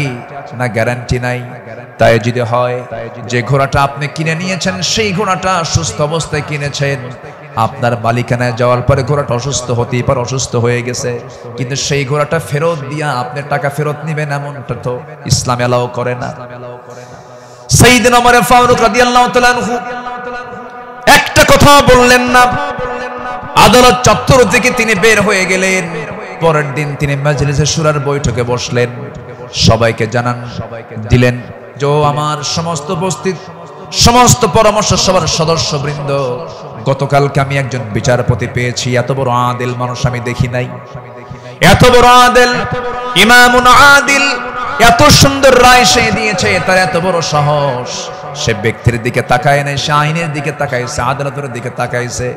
আমি ওমর আমার বিরুদ্ধে সে রায় দিয়েছে, এই লোকটাকে সাধারণ বিচারপতি না বানায় তাকে কেন্দ্রীয় বিচারপতি বানায় দিলাম। আল্লাহু আকবার বলেন। সম্মানিত ভাইয়েরা, সম্মানিত বন্ধুগণ, বিগত 16 বছর যে বিচারগুলো হয়েছে, প্রহসনের বিচার হয়েছে, অনেক মার কোল তারা শূন্য করেছে, অনেক আল্লাহর গোলামের উপরে তারা জুলুম করেছে। 2018 সালে হঠাৎ করে আমার বাড়ি চতুর্দিক থেকে কয়েকশো পুলিশ আমার বাড়ি ঘেরাও করে আমাকে ধরতে গেছে। বিশাল বড় সন্ত্রাসী তো ধরতে গেছে। তো বললাম ভাই কি সমস্যা কি, চলেন থানায় যেতে হবে। থানায় নিয়ে গেল। ওসির সামনে বসে আছি, দেখি ওসির চোখের ভিতরে পানি টলমল করছে, অশ্রুপূর্ণ চোখ। তো বললাম আপনি কান্দেন কেন? হুজুর আমি আপনার খুব ভক্ত। তো ভক্ত তো ধরছেন কেন? বলে যে কি করব হুজুর, চাকরি বাঁচান তো ফরজ, সন্তানাদি আছে, কি করব, উপর থেকে খুব চাপ। হুজুর আপনি আমাকে মাফ করে দিয়ে, কি করবেন, চাকরি বাঁচান তো ফরজ। আমি বললাম চাকরি বাঁচান ফরজ, ইমান বাঁচান নফল। মামলা একখান দিয়া চালান দিয়ে দিল, কোর্টে নামঞ্জুর করলো, কোনো মঞ্জুর হবে না। সেখান থেকে নিয়ে চলে গেল জেলখানায়। জেলখানায় ঢুকলাম, ঢুকেই দেখি 80-85 বছরের এক বুড়া মানুষ আমারে দেখে লম্বা একখান সালাম দিয়ে বলে হুজুর আপনি জেলখানায় ঢুকলেন, খুব খুশি হলাম। তো বললাম ঢুকলাম জেলখানায়, খুশি হলেন আপনি, ব্যাপারটা কি? বলে হুজুর দূর থেকে ওয়াজ শুনি, দূর থেকে আলোচনা শুনি, কাছে যেতে পারি না, মুসাফা করতে পারি না, একটু মনের কথাগুলো বলবো তাও পারি না। কত সুন্দর আপনি আমার কাছে ধরা দিলেন, দোয়া করে জেলখানায় থাকে। তো আমি এখন উল্টা মুরব্বিকে বললাম চাচা আপনি জেলখানায় কেন এই বুড়া বয়সে, নাতিপুতি থুইয়া? তো বলতেছে বাবা কি বলবো, বোমা হামলা, বোমা হামলা। মানে আমার নামে বোমার মামলা দিয়েছে, আমি নাকি বোমা মেরেছি। বাবা বলো তো এই 80 বছরের বুড়ার হাতে যদি বোমা তুলে দেওয়া হয়, সেই বোমা লক্ষ্যে যাবে না নিজের মাথায় পড়বে? এই আচরণ করেছে তারা 16 বছর। ফেরাউন বেঁচে ছিল, ফেরাউন পৃথিবীতে বেঁচে ছিল 1600 বছর, এরা ছিল 16 বছর। সংখ্যার যে মিল হলো কেমনে বুঝলাম? ফেরাউনের যে চরিত্র, এদের সেই একই চরিত্র তারা প্রকাশ করেছিল 16 বছর। দাড়ি দেখলেই, টুপি দেখলেই তাদেরকে জঙ্গিবাদীর তকমা লাগিয়ে মামলা দিত। রাস্তার ফকির পর্যন্ত মামলার শিকার হয়েছে।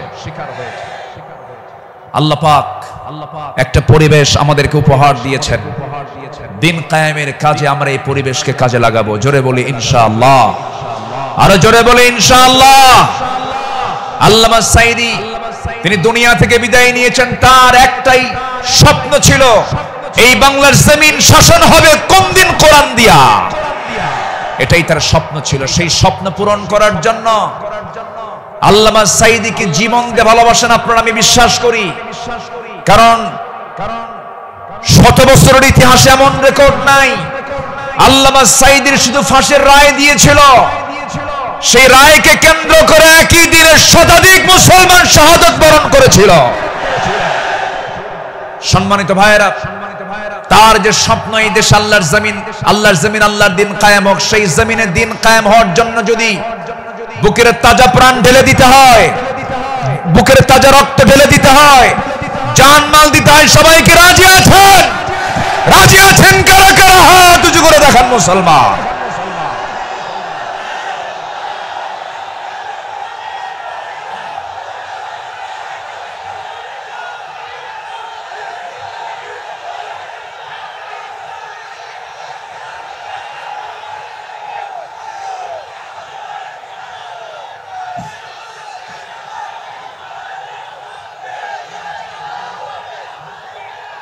আল্লাহ কবুল করুন, জোরে বলে আমিন, আরো জোরে আমিন। হাত নামান, বসুন। আমি তো দাঁড়াতে বলি নাই, আপনি দাঁড়ালেন কেন? যে বসে পড়ুন। আমি কি আলোচনা চালাবো? আলোচনা চালাবো। আমার নির্দিষ্ট সময় কিন্তু শেষের দিকে প্রায়। আমি কি আলোচনা চালিয়ে যাব? সবাইকে আমাকে সময় দিবেন? জোরে বলি ইনশাআল্লাহ, আরো জোরে বলি ইনশাআল্লাহ। সম্মানিত ভাইয়েরা, তাদের আদালতটা কি ছিল? সাইয়েদনা ওমর ফারুক রাদিয়াল্লাহু তাআলা আনহু একদিন কোন এক বাজার দিয়ে যাচ্ছিলেন। হঠাৎ করে কোন এক সাহাবীর গায়ে হাতে ছিল ছোট্ট ছড়ি, লাঠি ছিল, লাঠি দিয়ে ঘুতা মেরেছেন মজা করে একটা ঘুতা মারলেন। সেই সাহাবীও কিছু মনে করেন নাই। মাস 6 পরে সাইয়েদনা ওমর ফারুক রাদিয়াল্লাহু তাআলা তার সঙ্গে দেখা করে বললেন, বন্ধু চলো আমার বাড়িতে যাই। বাড়িতে নিয়ে গেলেন, হাতটা ধরে ক্ষমা চেয়ে বললেন, শোনো আমার ভাইজান, অমুক দিন তোমার শরীরে একটু মজা করে একটু তরবারি কি বলে হাতের ছড়ি দিয়ে লাঠি দিয়ে একটু আঘাত করেছিলাম, কষ্ট পেলে আমাকে মাফ করে দিও। এই যে তোমার হাতে 600 দিরহাম দিয়ে দিলাম, তুমি আল্লাহর ঘর কাবা জিয়ারা করে আসবে। জবাবে সেই সাহাবী বলছেন, আমিরুল মুমিনিন, আপনি আমাকে যে আঘাত করেছেন এটা তো আমার মনেই নাই। সাইয়েদনা ওমর ফারুক বললেন, ও আমার ভাই, আমি যে তোমাকে মৃদু আঘাত করেছি এটা যদি তুমি কিয়ামতের দিন আমার বিরুদ্ধে যদি আল্লাহর কাছে যদি আদালতে মামলা দিয়ে দাও, আমি জামিন পাবো না। এই জন্য আজকে দুনিয়াতেই তোমার কাছ থেকে আমি মাফ চেয়ে নিলাম। জোরে কোন সুবহানাল্লাহ। সাইয়েদনা ওমর ফারুক রাদিয়াল্লাহু তাআলা এক বোতল মধু এনেছেন, রাষ্ট্রের মধু। সেই মধুগুলো নিয়ে এসে বাড়িতে স্ত্রীর সামনে দাঁড়িয়ে বলছেন, স্ত্রী মধুগুলো আনলাম।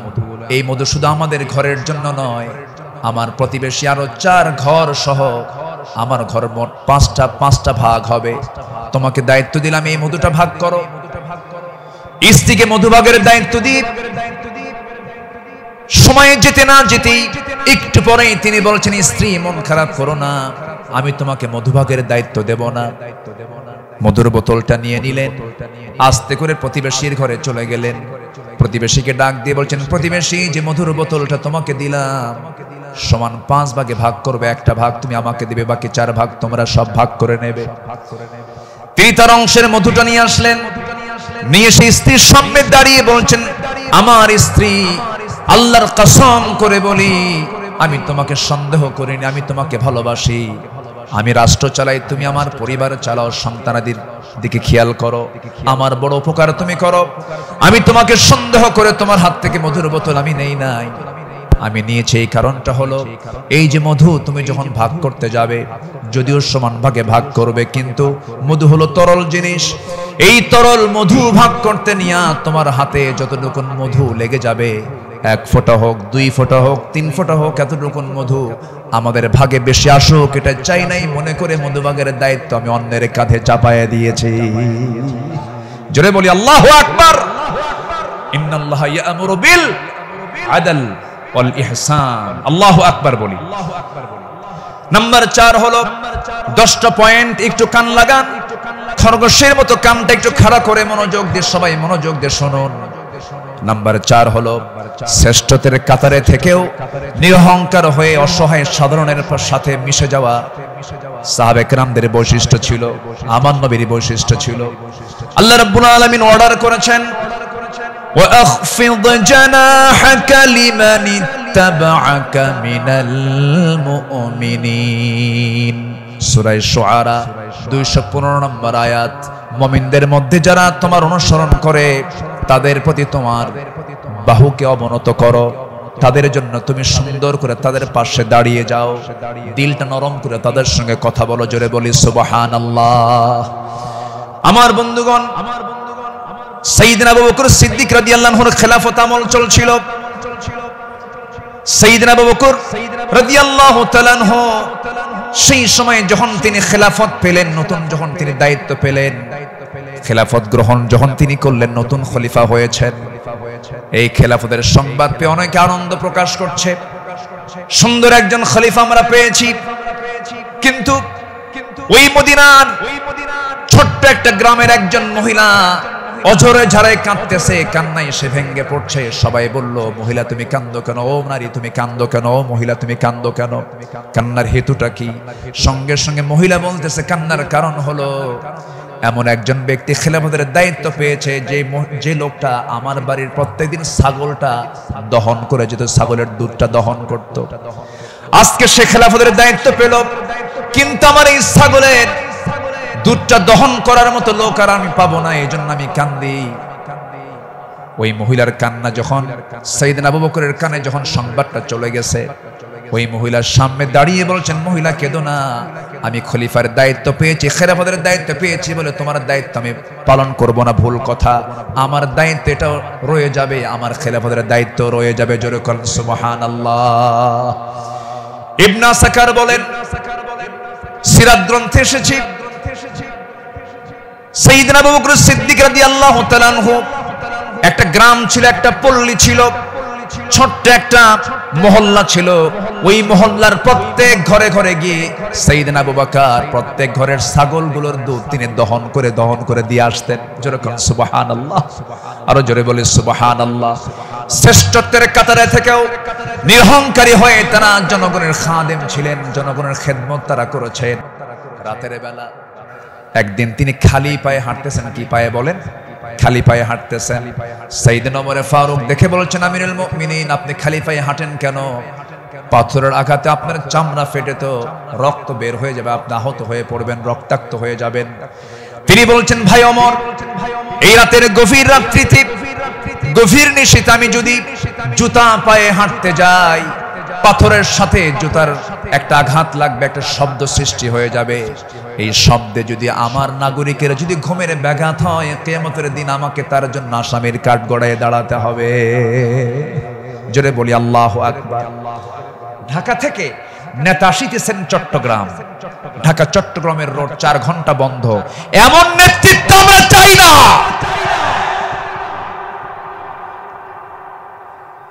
আমরা শাসক দেখতে চাই, জনগণের শাসক, ঠিক কিনা? আমরা কিসের শাসক দেখতে চাই? যাকে দেখলে ওমরের কথা মনে হবে, যাকে দেখলে আবু বকরের কথা মনে হবে, যাকে দেখলে ওসমানের কথা মনে হবে। একটা ওমর আল্লাহ পাক তুমি বাংলার জমিনে দিয়া দাও। জোরে বলি আল্লাহুম্মা আমিন।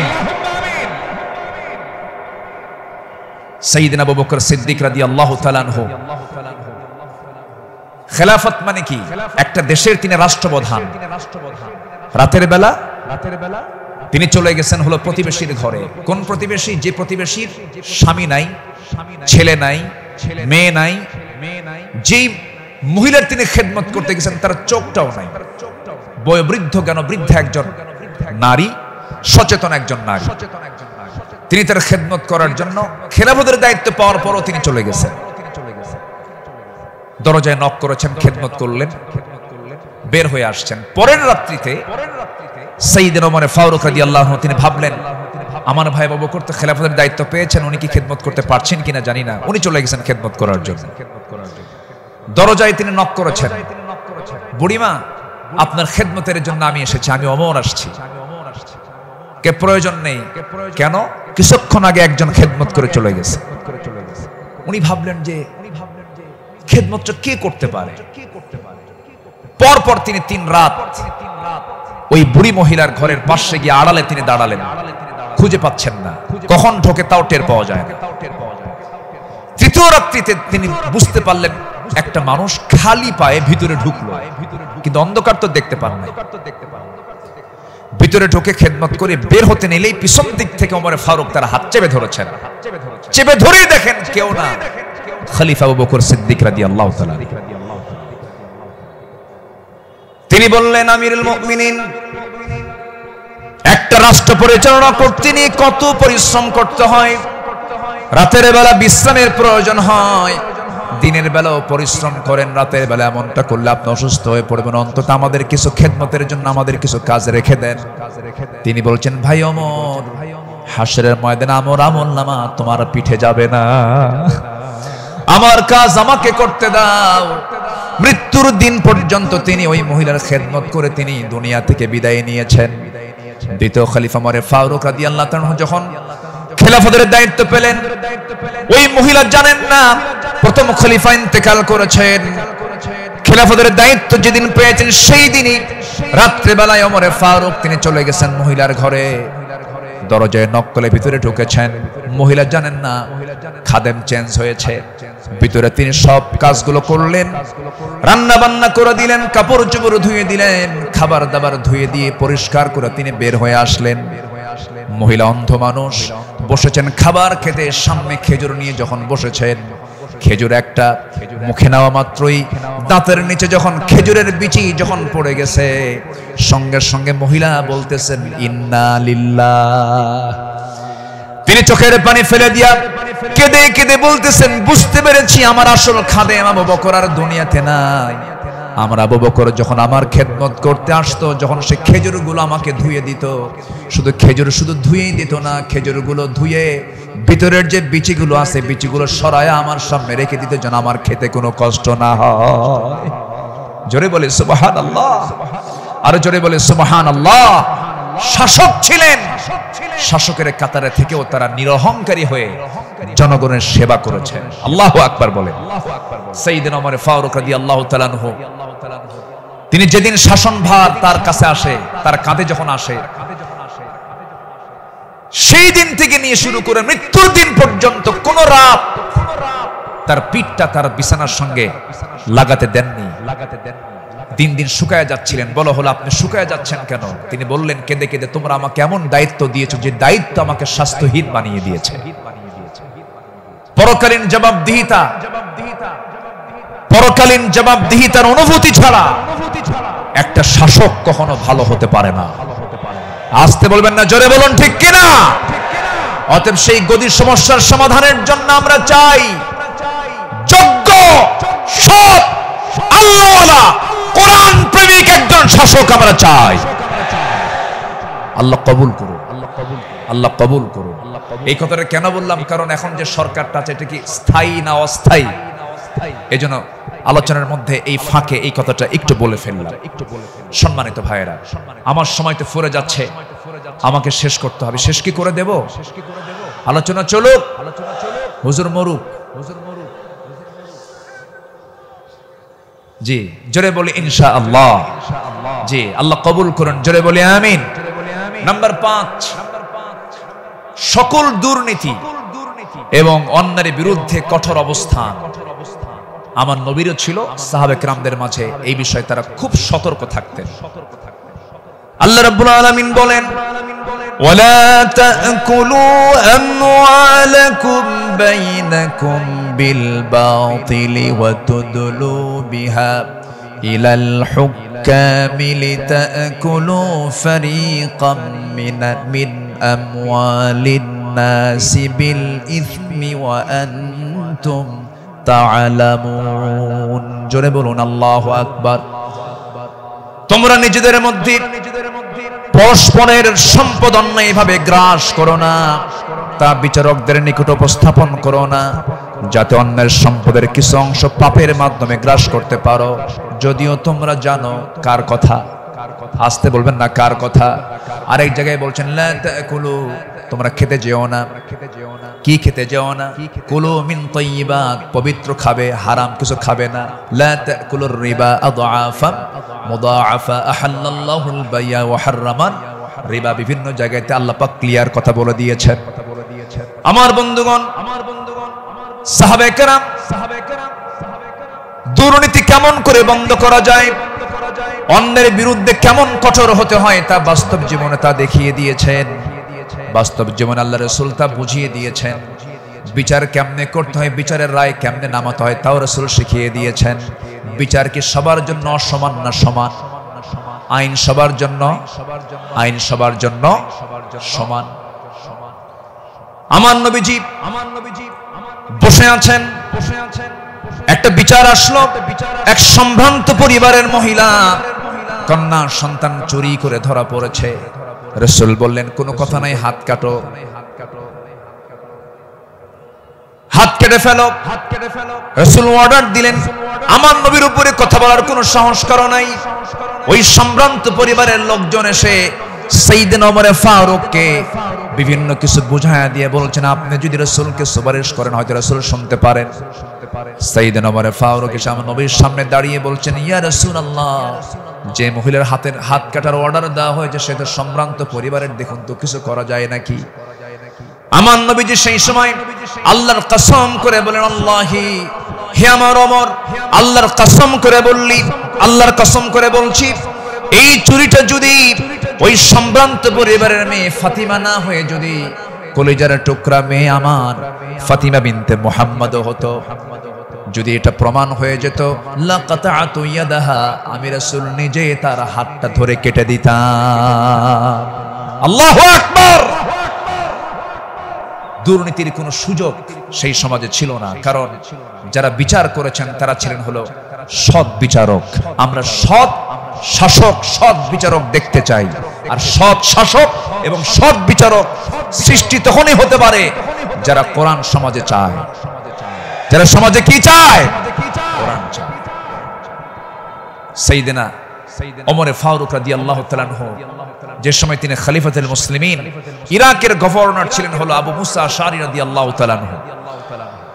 তিনি করলেন কি, তিনি একদিন মদিনায় এসে সাইয়েদনা ওমর ফারুক রাদিয়াল্লাহু আনহুর জন্য এবং তার স্ত্রী আতিকা রাদিয়াল্লাহু আনহার জন্য কিছু কাপড় চোপড় উপঢৌকন স্বরূপ নিয়ে আসলেন। নিয়ে এসে তার সামনে দাঁড়িয়ে বলছেন, আমিরুল মুমিনিন, আপনার জন্য এই যে আপনার জন্য কিছু কাপড় উপঢৌকন নিয়ে এসেছি। তিনি মুস্কি হাসি মারলেন। মুস্কি হাসি মেরে বললেন, আমার গভর্নর আবু মুসা আশআরী, তুমি আমার জন্য এই যে উপঢৌকন গুলো নিয়ে এসেছো, হাদিয়া নেওয়া সুন্নাত, হাদিয়া দেওয়া সুন্নাত, তাহাদু তাহাব্বু, ভালো কথা। এটা সাধারণ ব্যক্তিদের মাঝে হতে পারে, কিন্তু আমি শাসক, আমি যদি আজকে তোমার এই উপঢৌকন গ্রহণ করি, ঘুষের পর্যায়েও যেতে পারে, আমি এটা গ্রহণ করব না। আল্লাহু আকবার বলেন।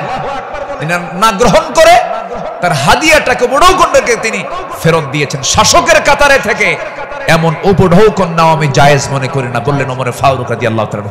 আল্লাহু আকবার। সম্মানিত ভাইরা, সম্মানিত বন্ধুগণ, নাম্বার 6 হলো নির্ভীকতা এবং মহান আল্লাহর উপরে দৃঢ় তাওয়াক্কুল করা। এটা ছিল আমার নবী এবং সাহাবে কেরামদের সারা জীবনের আমল ছিল। জীবনে তারা চুল পরিমাণ কোনো ভয় পান নাই। আমরা কি ভয় করব কাউকে? কাকে ভয় করব? আল্লাহ ছাড়া কাউকে ভয় করা জায়েজ আছে? আল্লাহকে ছাড়া কাউকে ভয় করা কি জায়েজ আছে? আমার নবীজি কোন এক যুদ্ধের ময়দানে যাবেন, একটা গাছের নিচে তিনি শুয়ে পড়লেন। বাবলা গাছ, বাবলা গাছের ডালে তরবারি রেখে তিনি বিশ্রাম নিচ্ছিলেন। হঠাৎ করে এক বেদুইন এসে আমার নবীর সেই তলোয়ারটা তার হাতে তুলে নিয়ে বলতেছে, মুহাম্মদ, আমার হাতে তোমার জীবন, আমি তোমাকে এখন হত্যা করতে পারি। এই কথা বলা মাত্রই বলতেছে, এখন তোমাকে কে বাঁচাবে? বেদুইন বলছে, তোমাকে এখন কে বাঁচাবে মুহাম্মদ? আমার নবীজি বলেন, আমাকে বাঁচাবেন আমার আল্লাহ, আমাকে বাঁচাবেন আমার আল্লাহ, আমাকে বাঁচাবেন আমার আল্লাহ। তিনবার রাসূল যখন বললেন, ওই বেদুইনের হাত থেকে তরবারি থরথর থরথর করে পড়ে গেল। আমার নবীজি দৌড় মেরে গিয়ে সেই তরবারি হাতে নিয়ে বললেন, বেদুইন, এখন তোমাকে বাঁচাবে কে? আমি তো আল্লাহর কাছে আশ্রয় নিয়েছি, আল্লাহ আমাকে বাঁচাবে, এখন তোমাকে কে বাঁচাবে?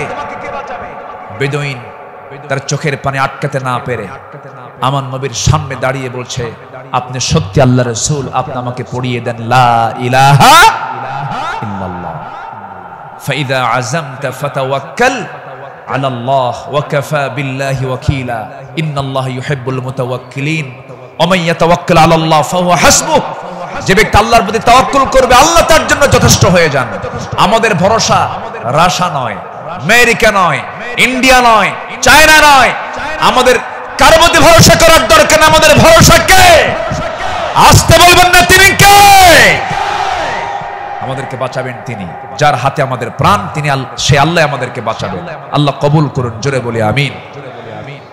ইসলাম গ্রহণ করেছেন 40 নম্বরে, 41 নম্বরে সাইয়েদনা ওমর ফারুক রাদিয়াল্লাহু তাআলা আনহু ইসলাম কবুল করেই রাসূলের সামনে তরবারি রাসূলের পায়ের কাছে রেখে বললেন, ইয়া রাসূলুল্লাহ, আমাদের মুসলমানদের সংখ্যা কত?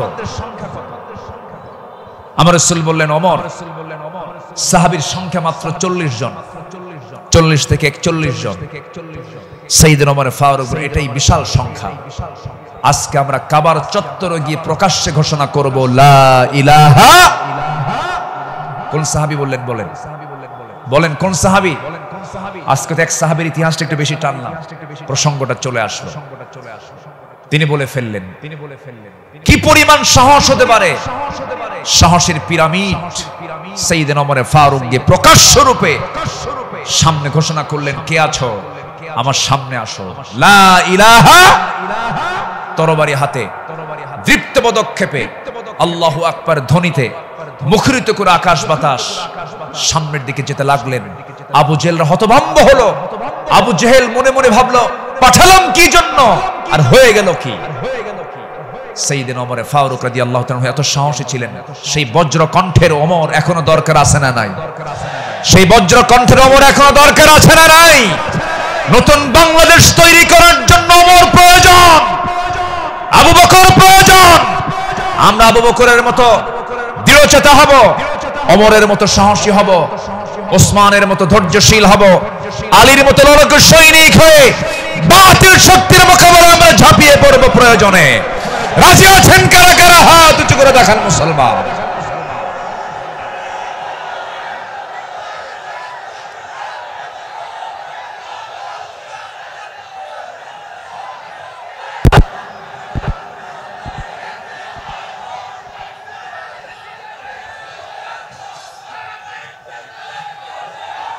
আল্লাহ কবুল করেন, জোরে বলে আমিন, আরো জোরে আমিন।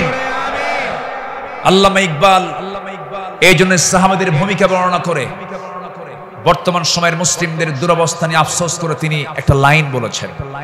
তিনি কি বলেছেন? সফহা ওয়ারসে বাতিল কো মিটায়া কিসনে, নোয়ে ইনসান কো গুলামি সে ছুড়ায়া কিসনে, मेरे काबे को जमीनों से बचाया किसने, मेरे कुरान को सीनों से लगाया किसने, थे तू अबाओ तुम्हारे ही मगर तुम क्या हो, हद पर हद दहरे मुंतजरे फरदा हो। कवि विश्व कवि আল্লামা ইকবাল তিনি বলছেন, যারা এসব অসার বাতিল দূর করেছে জগৎ হতে, ছাড়িয়েছে মানব কুলে দাস গোলামীর কবল হতে, কাবা ঘরে সেজদা করার জাগলো প্রথা যাদের সাথে, বুকে কোরআন ধারণ করা শিখল জগৎ যারা যারা হাতে, তারা তোদের পূর্বপুরুষ আর আজকে তোমাদেরকে হে ইন্তজারি করছে বসে হাতের উপর হাতটি রেখে। আফসোস করে তিনি বলছেন, সাহাবীরা কি করে গেলেন আর তোমরা কি করছো? তোমরা এক একটা ওমর হয়ে যাও, এক একটা আবু বকর হয়ে যাও, জান্নাত পাওয়ার জন্য সাহাবীদের অনুসরণটাই তোমার জন্য যথেষ্ট হয়ে যাবে। জোরে বলি সুবহানাল্লাহ। নাম্বার 7 হলো নিজ দায়িত্বের ভারে অস্থির চিত্ততা নিয়ে আমার রাসূল চলতেন, সাহাবে কেরামও চলতেন। আমার নবীজি বিদায় হজের ভাষণের দিন আমার নবীজি কেঁদে অস্থির হয়ে যাচ্ছিলেন। সাহাবে কেরামকে লক্ষ্য করে বলছেন, ওয়া আনতুম তুসআলুনা আন্নী ফামা আনতুম কাইলুন, আমার ব্যাপারে প্রশ্ন করা হলে তোমরা কি বলবে? সাহাবীরা বললেন, নাশহাদু আন্নাকা ক্বাদ বাল্লাগতা ওয়া আদাইতা ওয়া নাসাহতা, আমরা সাক্ষ্য দেব আপনি দায়িত্ব পালন করেছেন, আপনি উপদেশ দিয়েছেন। এই কথা শুনে আমার নবীজি শাহাদাত আঙ্গুলে উঁচু করে আকাশের দিকে লক্ষ্য করে আল্লাহকে বলছেন, আল্লাহুম্মা শাহাদ, আল্লাহুম্মা শাহাদ, আল্লাহুম্মা শাহাদ।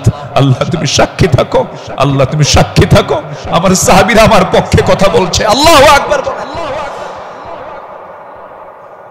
নিজের দায়িত্ব নিয়ে রাসূল খুব অস্থির চিত্ততা প্রকাশ করতেন মাঝে মাঝে। আমার বন্ধুগণ, আমার নবীজি মাঝে মাঝে এত পরিমাণ কাঁদতেন, কান্নার পরিমাণ এত হতো, আমার নবীজি যখন সেজদায় পড়ে যেতেন না, সেই শরীফের হাদিসে এসেছে, পানি গরম হলে পরে টকবক যেমন আওয়াজ হয়, ফুটন্ত পানি যেমন টকবক টকবক আওয়াজ করে, আমার নবীজি সেজদার সময় এত পরিমাণ কাঁদতেন।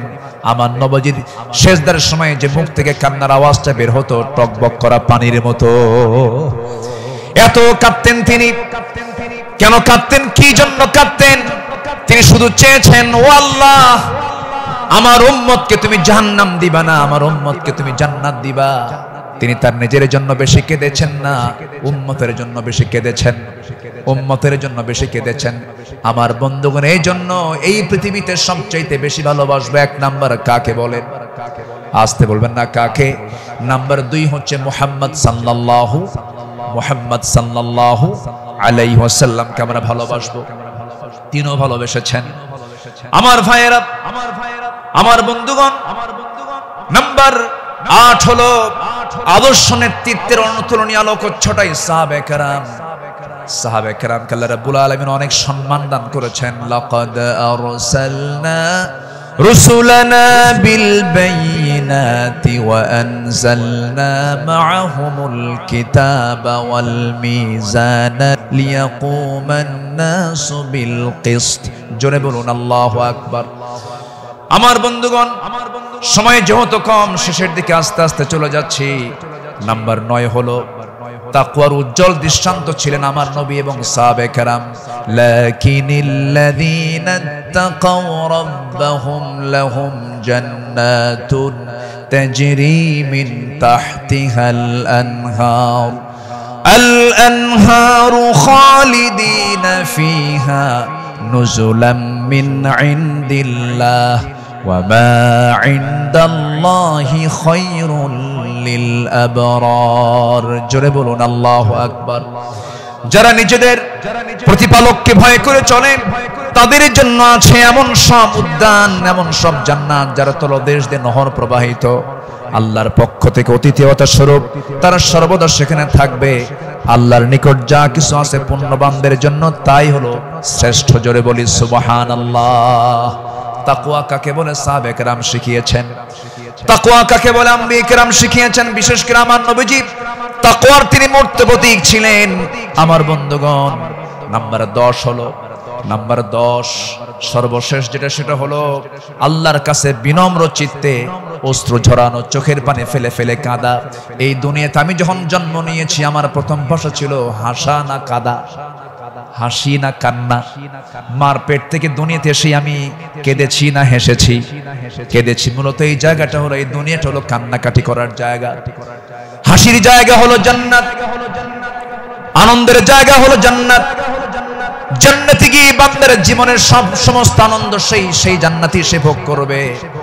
হুজিবাতুল জান্নাতু বিল মাকারিহ হুজিবাতুন নারু বিশ শাহাওয়াত। আমার বন্ধুগণ, আমার নবীজি যখন কাঁদতেন, অস্থির হয়ে যেতেন, তার চোখের কোনা বেয়ে বেয়ে টপ টপ করে পানি পড়তো, দাড়িগুলো ভিজে যেত, কপাল ফুলে যেত, হাঁটুগুলো ফুলে যেত। ঘন্টার পরে ঘন্টা সেজদায় পড়ে কেঁদেছেন, কারণ আল্লাহ পাক তার শানে বলেছেন, ওয়া মিনাল লাইলি ফাতাহাজ্জাদ বিহি নাফিলাতাল লাক আসা আন ইয়াবআসাকা রাব্বুকা মাকামান মাহমুদা। জোরে বলুন আল্লাহু আকবার। আরেক জায়গায় বলছেন, ওয়াল্লাযীনা ইয়াবিতুনা লিরাব্বিহিম সুজদান ওয়া কিয়ামা ওয়াল্লাযীনা ইয়াকুলুনা রাব্বানা ইসরিফ আন্না আযাবা জাহান্নাম ইন্না আযাবাহা কানা গরামান ইন্নাহা সাআত মুস্তাকাররাও ওয়া মুকামা। আল্লাহর যারা বান্দা হবে, রাত গভীর হয়ে যাবে, সবাই ঘুমের সাগরে হাবুডুবু খাবে, কিন্তু আল্লাহর পছন্দের বান্দা যারা, তারা তো জানেই আল্লাহ সব সময় প্রথম আকাশে আসেন না। আল্লাহ তাআলা প্রথম আকাশে আসেন কোন সময়? বলুন কোন সময়? কোন সময়? কোন সময়? কোন সময়? শেষ রাত্রিতে চলে আসেন। ফিস সামাঈদ দুনিয়া আলা মিন মুস্তাগফিরিন ফাগফির লাহ। কোন ক্ষমা প্রার্থী আছে আমার কাছে ক্ষমা চাবে? সেই সময় আল্লাহ পাক দুনিয়ার আকাশে চলে আসেন। আল্লাহর পছন্দের বান্দা এই চান্সটা ছেড়ে দেন না। শেষ রাত্রে উঠে চোখের পানি ফেলে শিশুর মতো যারা কান্দাকাটি করবে, আল্লাহর কাছে যারা রোনাজারি করবে, আপনি কি জানেন 7 সমুদ্রের পানি দিয়ে জাহান্নাম নিভতে পারে না, কিন্তু বান্দা যদি আল্লাহর ভয়ে 1 ফোঁটা চোখের পানি ফেলতে পারে, 1 ফোঁটা চোখের পানি 7টা জাহান্নামকে নিভাইয়া দিতে পারে। আমরা কাঁদবো কার কাছে? আসতে বলবেন না, কাঁদবো কার কাছে? পৃথিবীতে কান্নাকাটি করার জায়গা কয়টা? বলেন কয়টা জায়গা? এক জায়গা কার কাছে? আল্লাহর কাছে আমরা চোখের পানি ফেলে ফেলে কাঁদবো, আল্লাহর কাছে আমরা রোনাজারি করব। পৃথিবীর মানুষের কাছে কাঁদবেন, কেউ বলবো ফিনাতে এমনি কাঁদে, কোন একটা লক্ষ্য আছে, মতলব খারাপ। কত কি বলবে, স্বামী তার বউয়ের কাছে কাঁদবে, বউ তার স্বামীর কাছে কাঁদবে, ছেলে বাবার কাছে কাঁদবে, বাবা ছেলের কাছে কাঁদবে, সেখানে কিছু স্বার্থ থাকতে পারে। কিন্তু বান্দা যদি শুধুমাত্র আল্লাহর জন্য কাঁদতে পারে, আল্লাহ রাব্বুল আলামিন তার বান্দার সেই কান্নার পরিপূর্ণ জাযা, পরিপূর্ণ পুরস্কার সেই বান্দার হাতে তুলে দিবেন। এই জন্য আমরা চোখের পানি খরচ করব। কার জন্য? আসতে বলবো না, কার জন্য আমরা খরচ করব? ইন্নাল্লাযীনা উতুল ইলমা মিন ক্বাবলিহি ওয়া ইযা ইউতলা আলাইহিম ইয়াখিরুনা লিল আযকানি সুজদা। সূরা বনী ইসরাঈল 107 নম্বর আয়াত। যাদেরকে এর পূর্বে জ্ঞান দান করা হয়েছে, তাদের সামনে যখন আবৃত্তি করা হয়, তখন তারা বিনয়ের সাথে কাঁদতে কাঁদতে ভূমিতে জমিনে তারা লুটিয়ে পড়ে। ইয়াখিরুনা লিল আযকানি সুজদা। এই জন্য আমরা কাঁদবো। চোখের পানি যদি ফেলতে চাই, একমাত্র ফেলবো আমরা কার জায়গায়? কার কাছে? বলেন কার কাছে? কার কাছে? আল্লাহর কাছে। সাইয়েদনা ওমর ফারুক রাদিয়াল্লাহু তাআলা একদিন বসে আছেন, তার পাশে এক সাহাবী বসে একটা হাদিস বর্ণনা করছিলেন। মিসকাল হাববাতিন মিন কিবার, যার মধ্যে যারা পরিমাণ অহংকার কাজ করবে, লা ইয়াদখুলুল জান্নাহ, সে ব্যক্তি জান্নাত পাবে না। ওমর ফারুক সেই জায়গা থেকে লাফ মেরে গিয়ে জমিনে লুটিয়ে পড়লেন। গোটা শরীর তিনি ধুলায় মলিন করলেন, আর বললেন, ওমর, তোকে মানুষ খলিফা বলে, তোকে মানুষ শাসক বলে, ওমর তোর মধ্যে মনে হয় অহংকার ঢুকে গেছে, আল্লাহ তোকে মাফ করবে না।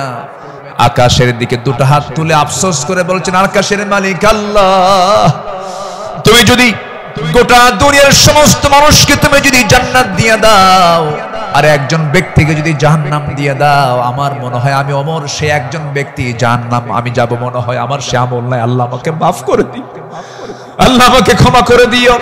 এরকম করে তারা আল্লাহর সামনে চোখের পানি ফেলে ফেলে কেঁদেছেন।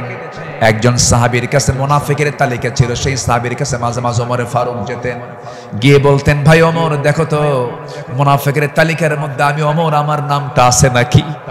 আমার নামটা আছে নাকি? সাহাবী বলতেন, ভাই ওমর, আপনার নাম থাকবে কেন? আপনি তো জান্নাহ, ওমর ফিল জান্নাহ। তিনি উত্তরে বলতেন, ভাই রে, আমার মন বলছে কেন যেন মনে হয় আমি কি মুনাফিকের কাতারে চলে গেলাম কিনা। কি চিন্তা তাদের মধ্যে কাজ করতো, কার ভয়, কার ভয়, কার ভয়? আসতে বলবেন না, কার ভয়? সবাই কি তাহাজ্জুদের নামাজ পড়তে রাজি আছেন? 5 ওয়াক্ত নামাজ পড়ার দরকার নাই, হ্যাঁ? কি দরকার আছে কিনা বলেন? তাহলে 5 ওয়াক্ত নামাজও পড়বো, এবং স্পেশাল অফার, ওই সময় চোখের পানি ফেললে বান্দার কোনো দোয়া মিস হয় না। সেটা হচ্ছে কি? ওয়াল্লাযীনা ইয়াবিতুনা লিরাব্বিহিম সুজদান ওয়া কিয়ামা, যারা রাতটা কাটায় দেয় রুকুতে এবং সিজদার মধ্যে। কার কাছে? 5 ওয়াক্ত নামাজ পড়বেন কারা কারা? একটু হাত উঁচু করে দেখান তো, বলি দেখি, জোরে বলি ইয়া আল্লাহ, আরো জোরে ইয়া আল্লাহ। আমাদেরকে 5 ওয়াক্ত সালাত আদায় করার তৌফিক তুমি আল্লাহ দিয়া দাও। জোরে বলি আমিন, আরো জোরে আমিন, আরো জোরে আমিন। আসুন, যেহেতু আজকে প্রথম রজনী, আগামীকালকেও মাহফিল আছে, সবাই আসবেন কিনা? আমরা এই 5 দিন নিয়মিত মাহফিল আসবো। জোরে বলি ইনশাআল্লাহ। এই মাহফিল চট্টগ্রামবাসীর জন্য একটা বড় নিয়ামত। আল্লাহ তুমি এই মাহফিলকে কবুল করো। জোরে বলি আল্লাহুম্মা আমিন। আমরা আর সময় ক্ষেপণ করব না, যেহেতু আগামীকালকেও এখানে মাহফিল আছে, পরশু আছে, তারপরের দিন আছে, প্রত্যেক দিন নতুন নতুন মেহমান এবার সিলেকশন হয়েছে। কুল্লু জাদীদুন লাযীযুন, আসবেন, এক একটা ফুলের এক একটা ঘ্রাণ আপনারা নেবেন ইনশাআল্লাহ। আল্লাহ পাক এই মাহফিলকে কবুল করুন। এই মাহফিলের কমিটি বৃন্দের সকল খেদমতকে আল্লাহ পাক কবুল করুন। অধ্যক্ষ মোহাম্মদ তাহের সাহেব আমার বাম পাশে বসা, আল্লাহ তুমি তার সকল খেদমতকে তুমি আল্লাহ কবুল করে নাও। আর আমি সময়টা না বাড়িয়ে, সময় ক্ষেপণ না করে, আসুন সোজা আমরা এখন দোয়ার দিকে যাব। আমরা চাইবো কার কাছে? চাইবো কার কাছে? সবাই একটু তাশাহুদের সুরতে বসে পড়ি, একটু বিনয়ী হয়ে আমরা আল্লাহর কাছে চাবো, আল্লাহ যেন আমাদের জিন্দেগীর সকল গুনাহগুলোকে মাফ করে দেন। সবাই বলি সুবহানাকাল্লাহুম্মা ওয়া বিহামদিকা আশহাদু আল্লা ইলাহা ইল্লা আনতা আস্তাগফিরুকা ওয়া আতুবু ইলাইকা। চিৎকার মেরে বলি, ইয়া আল্লাহ, আমার জীবনের সাগীরা কবীরা, ছোট বড় সব গুনাহ তুমি আল্লাহ। জোরে বলুন, ইয়া রাব্বাল আলামিন। রব্বানা যালামনা أنفسنا وإن لم تغفر لنا وترحمنا لنكونن من الخاسرين ربنا لا تزغ قلوبنا بعد إذ هديتنا وهب لنا من لدنك رحمة إنك أنت الوهاب। আয় আল্লাহ তাআলা, সন্ধ্যা থেকে শুরু করে নিয়ে 10টা পর্যন্ত দীর্ঘ সময় ধরে তোমার কালামের একটা আয়াতকে সামনে রেখে তোমার পছন্দের গোলাম আমাদের পয়গম্বর রাসূলের জীবন থেকে, তোমার পছন্দের বান্দা সাহাবে কেরামদের জীবন থেকে কিছু আলোচনা করেছি। তোমার কালাম থেকে কিছু কথা বলে শেষ সময়ে তোমার শাহী দরবারে কাঙ্গাল ফিকিরের মতো দুটো হাত পেতেছি। আল্লাহ, আয় আল্লাহ তাআলা, চট্টগ্রামের এই প্যারেড ময়দান তুমি আল্লাহ বান্দাদের দিকে তাকায় দেখো, ভিক্ষুকের মতো হাত পেতে আছে রে আল্লাহ। গুনার দিকে নজর দিও না, বান্দা মনে করে তামাম জিন্দেগীর সমস্ত গুনাহগুলোকে মাফ করে দাও। আয় আল্লাহ তাআলা, দুটো হাত যখন তুলে রাখি দুজন মানুষের কথা বেশি বেশি মনে পড়ে যায় রে। আমাদের মাঝ থেকে যাদের জনম দুঃখিনী মা, জনম দুঃখী বাপজান যারা দুনিয়া থেকে বিদায় নিল, জিন্দেগীর গুনাহগুলো মাফ করে দাও, কবরগুলোকে জান্নাতের টুকরা বানায়া দাও। অনেক আলোচনা শেষ করি, বাড়ি ফিরে যাব রে। সব দেখবো, ছেলে দেখবো, মেয়ে দেখবো, স্ত্রী দেখবো, সন্তানদের দেখবো, আত্মীয় স্বজন দেখবো, কিন্তু মার দিকে তাকায় দেখতে চাবো, কিন্তু মার ঘরে মা নাই, মা কবরে চলে গেছে। বাবা নাই, বাবা কবরবাসী হয়েছেন রে। গোটা পৃথিবীর সব খবর ঘরের কোণে বসে সব দেখা যায়, জানা যায়, শোনা যায়, কিন্তু ঘরের কোণে মা, কবরে মা শুয়ে আছেন, তার কোনো খবর দুনিয়াবাসীর কাছে থাকে না রে আল্লাহ। সে আব্বা আম্মা যারা চলে গেল, জিন্দেগীর গুনাহগুলো মাফ করে দাও, কবরগুলোকে জান্নাতের টুকরা বানায়া দাও। ও আল্লাহ, এমন বান্দা আমার সঙ্গে হাত তুলতে পারেন, নিজের হাতে নিজের মাকে দাফন করেছেন, নিজের বাপকে নিজে হাতে কবর নিয়ে কবরে শোয়া দিয়েছেন রে। সে আব্বা আম্মা যারা চলে গেছে, কবরের সমস্ত আযাবকে মাফ করে দিয়া কবরগুলোকে জান্নাতের বাগান বানায়া দাও। আব্বা আম্মার জন্য কি দোয়া তাও শিখিয়ে দিয়েছো, হাত একটু উঁচু করে আল্লাহর শেখানো দোয়া পড়ে আওয়াজ দিয়ে দিয়ে আমার সঙ্গে ঠোঁট মিলায়া সবাই আকাশ বাতাস মুখরিত করে সবাই আমার সঙ্গে ঠোঁট মিলায়া বলুন, রব্বিরহামহুমা কামা রব্বায়ানি সগীরা, রব্বিরহামহুমা কামা রব্বায়ানি সগীরা, রব্বিরহামহুমা কামা রব্বায়ানি সগীরা।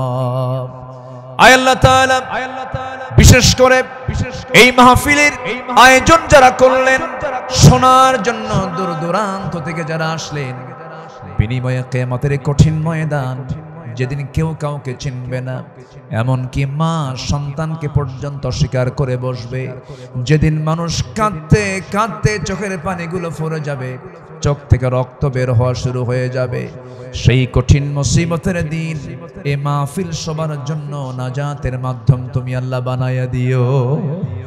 ও আল্লাহ, ইসলামী সমাজ কল্যাণ পরিষদ চট্টগ্রামের সঙ্গে যারা শুরু থেকে ছিলেন, আজকে তারা দুনিয়াতে অনেকেই নাই। মেহেরবানি করে তাদের কবরগুলোকে জান্নাতের টুকরা বানায়া দাও। আল্লাহ তাআলা, তোমার বান্দাগুলো দুটি হাত ভিক্ষুকের মতো পেতে আছে। তুমি আল্লাহ ভালো করে জানো, তুমি তো অন্তর্যামী আল্লাহ। তোমার বান্দাদের মনের বাসনা কি তুমি আল্লাহ ভালো করে জানো। যার যা চাওয়া তুমি আল্লাহ পাওয়া করে দিও। রোগাক্রান্ত থেকে রোগ মুক্ত করো, ঋণগ্রস্ত থেকে ঋণ মুক্ত হওয়ার তৌফিক দিয়া দাও। ব্যবসায়ী ঘাটতি, ব্যবসায়ী তুমি আল্লাহ বরকত দিয়া দাও। পরিবারে অশান্তি, তুমি আল্লাহ শান্তি দিয়া দাও। যার যে সমস্যাগুলো আছে মেহেরবানি করে তুমি আল্লাহ সমাধান করে দাও। লা তাদা লানা যামবান ইল্লা গফরতাহ ওয়ালা হাম্মান ইল্লা ফাররাজতাহ ওয়ালা দাইনান ইল্লা কাদাইতাহ ওয়ালা মারিদান ইল্লা শাফাইতাহ ওয়ালা হাজাতাম মিন হাওয়াইজিদ দুনিয়া ওয়াল আখিরাহ। আয় আল্লাহ তাআলা, এমন সময় হাত তুলেছি 180 কোটি মুসলমানের দুনিয়ায় মুসলমানদের পায়ের তলায় মাটি নাই। আয় আল্লাহ তাআলা, 180 কোটি মুসলমানের জন্য একটা ওমর দারুন দরকার। আল্লাহ মেহেরবানি করে মুসলিম উম্মার জন্য একটা ওমর তুমি আল্লাহ দুনিয়াতে পাঠায়া দাও। মুসলমানদের বাইতুল আকসা তুমি আল্লাহ মুসলমানদের হাতে তুলে দাও। সিরিয়াকে যেমন জুলুম মুক্ত করেছো, ফিলিস্তিনকে তুমি আল্লাহ ইহুদি মুক্ত করে দাও। আয় আল্লাহ তাআলা,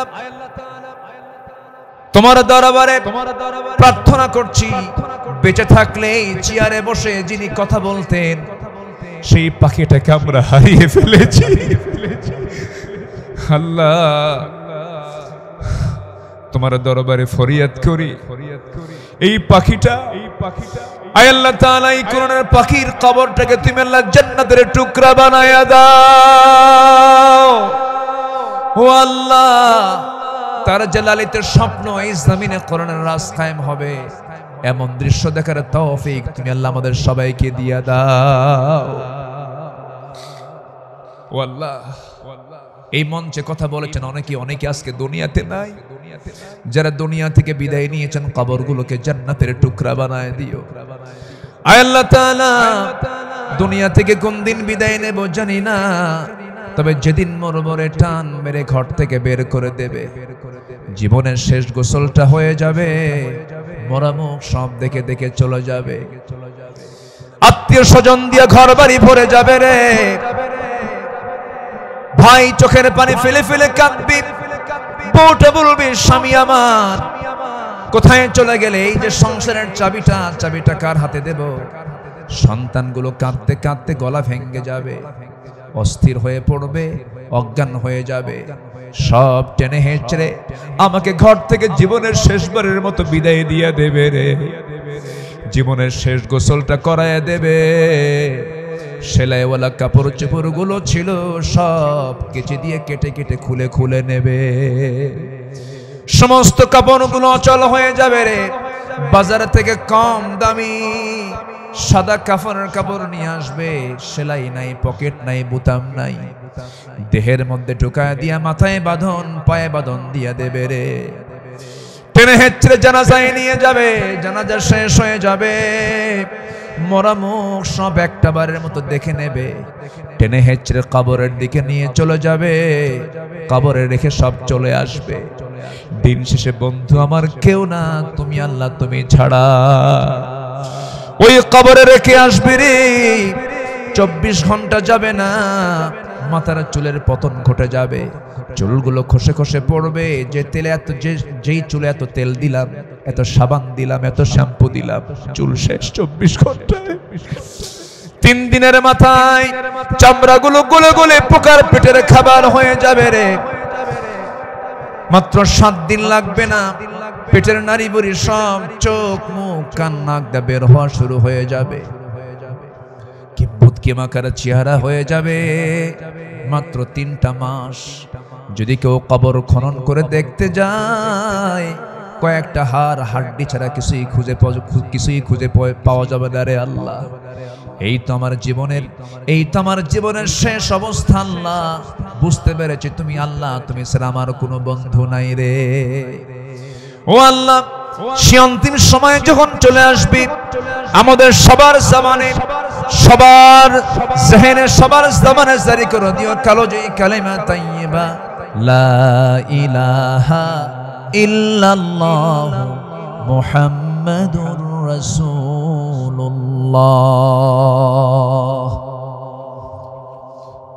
আসসালামু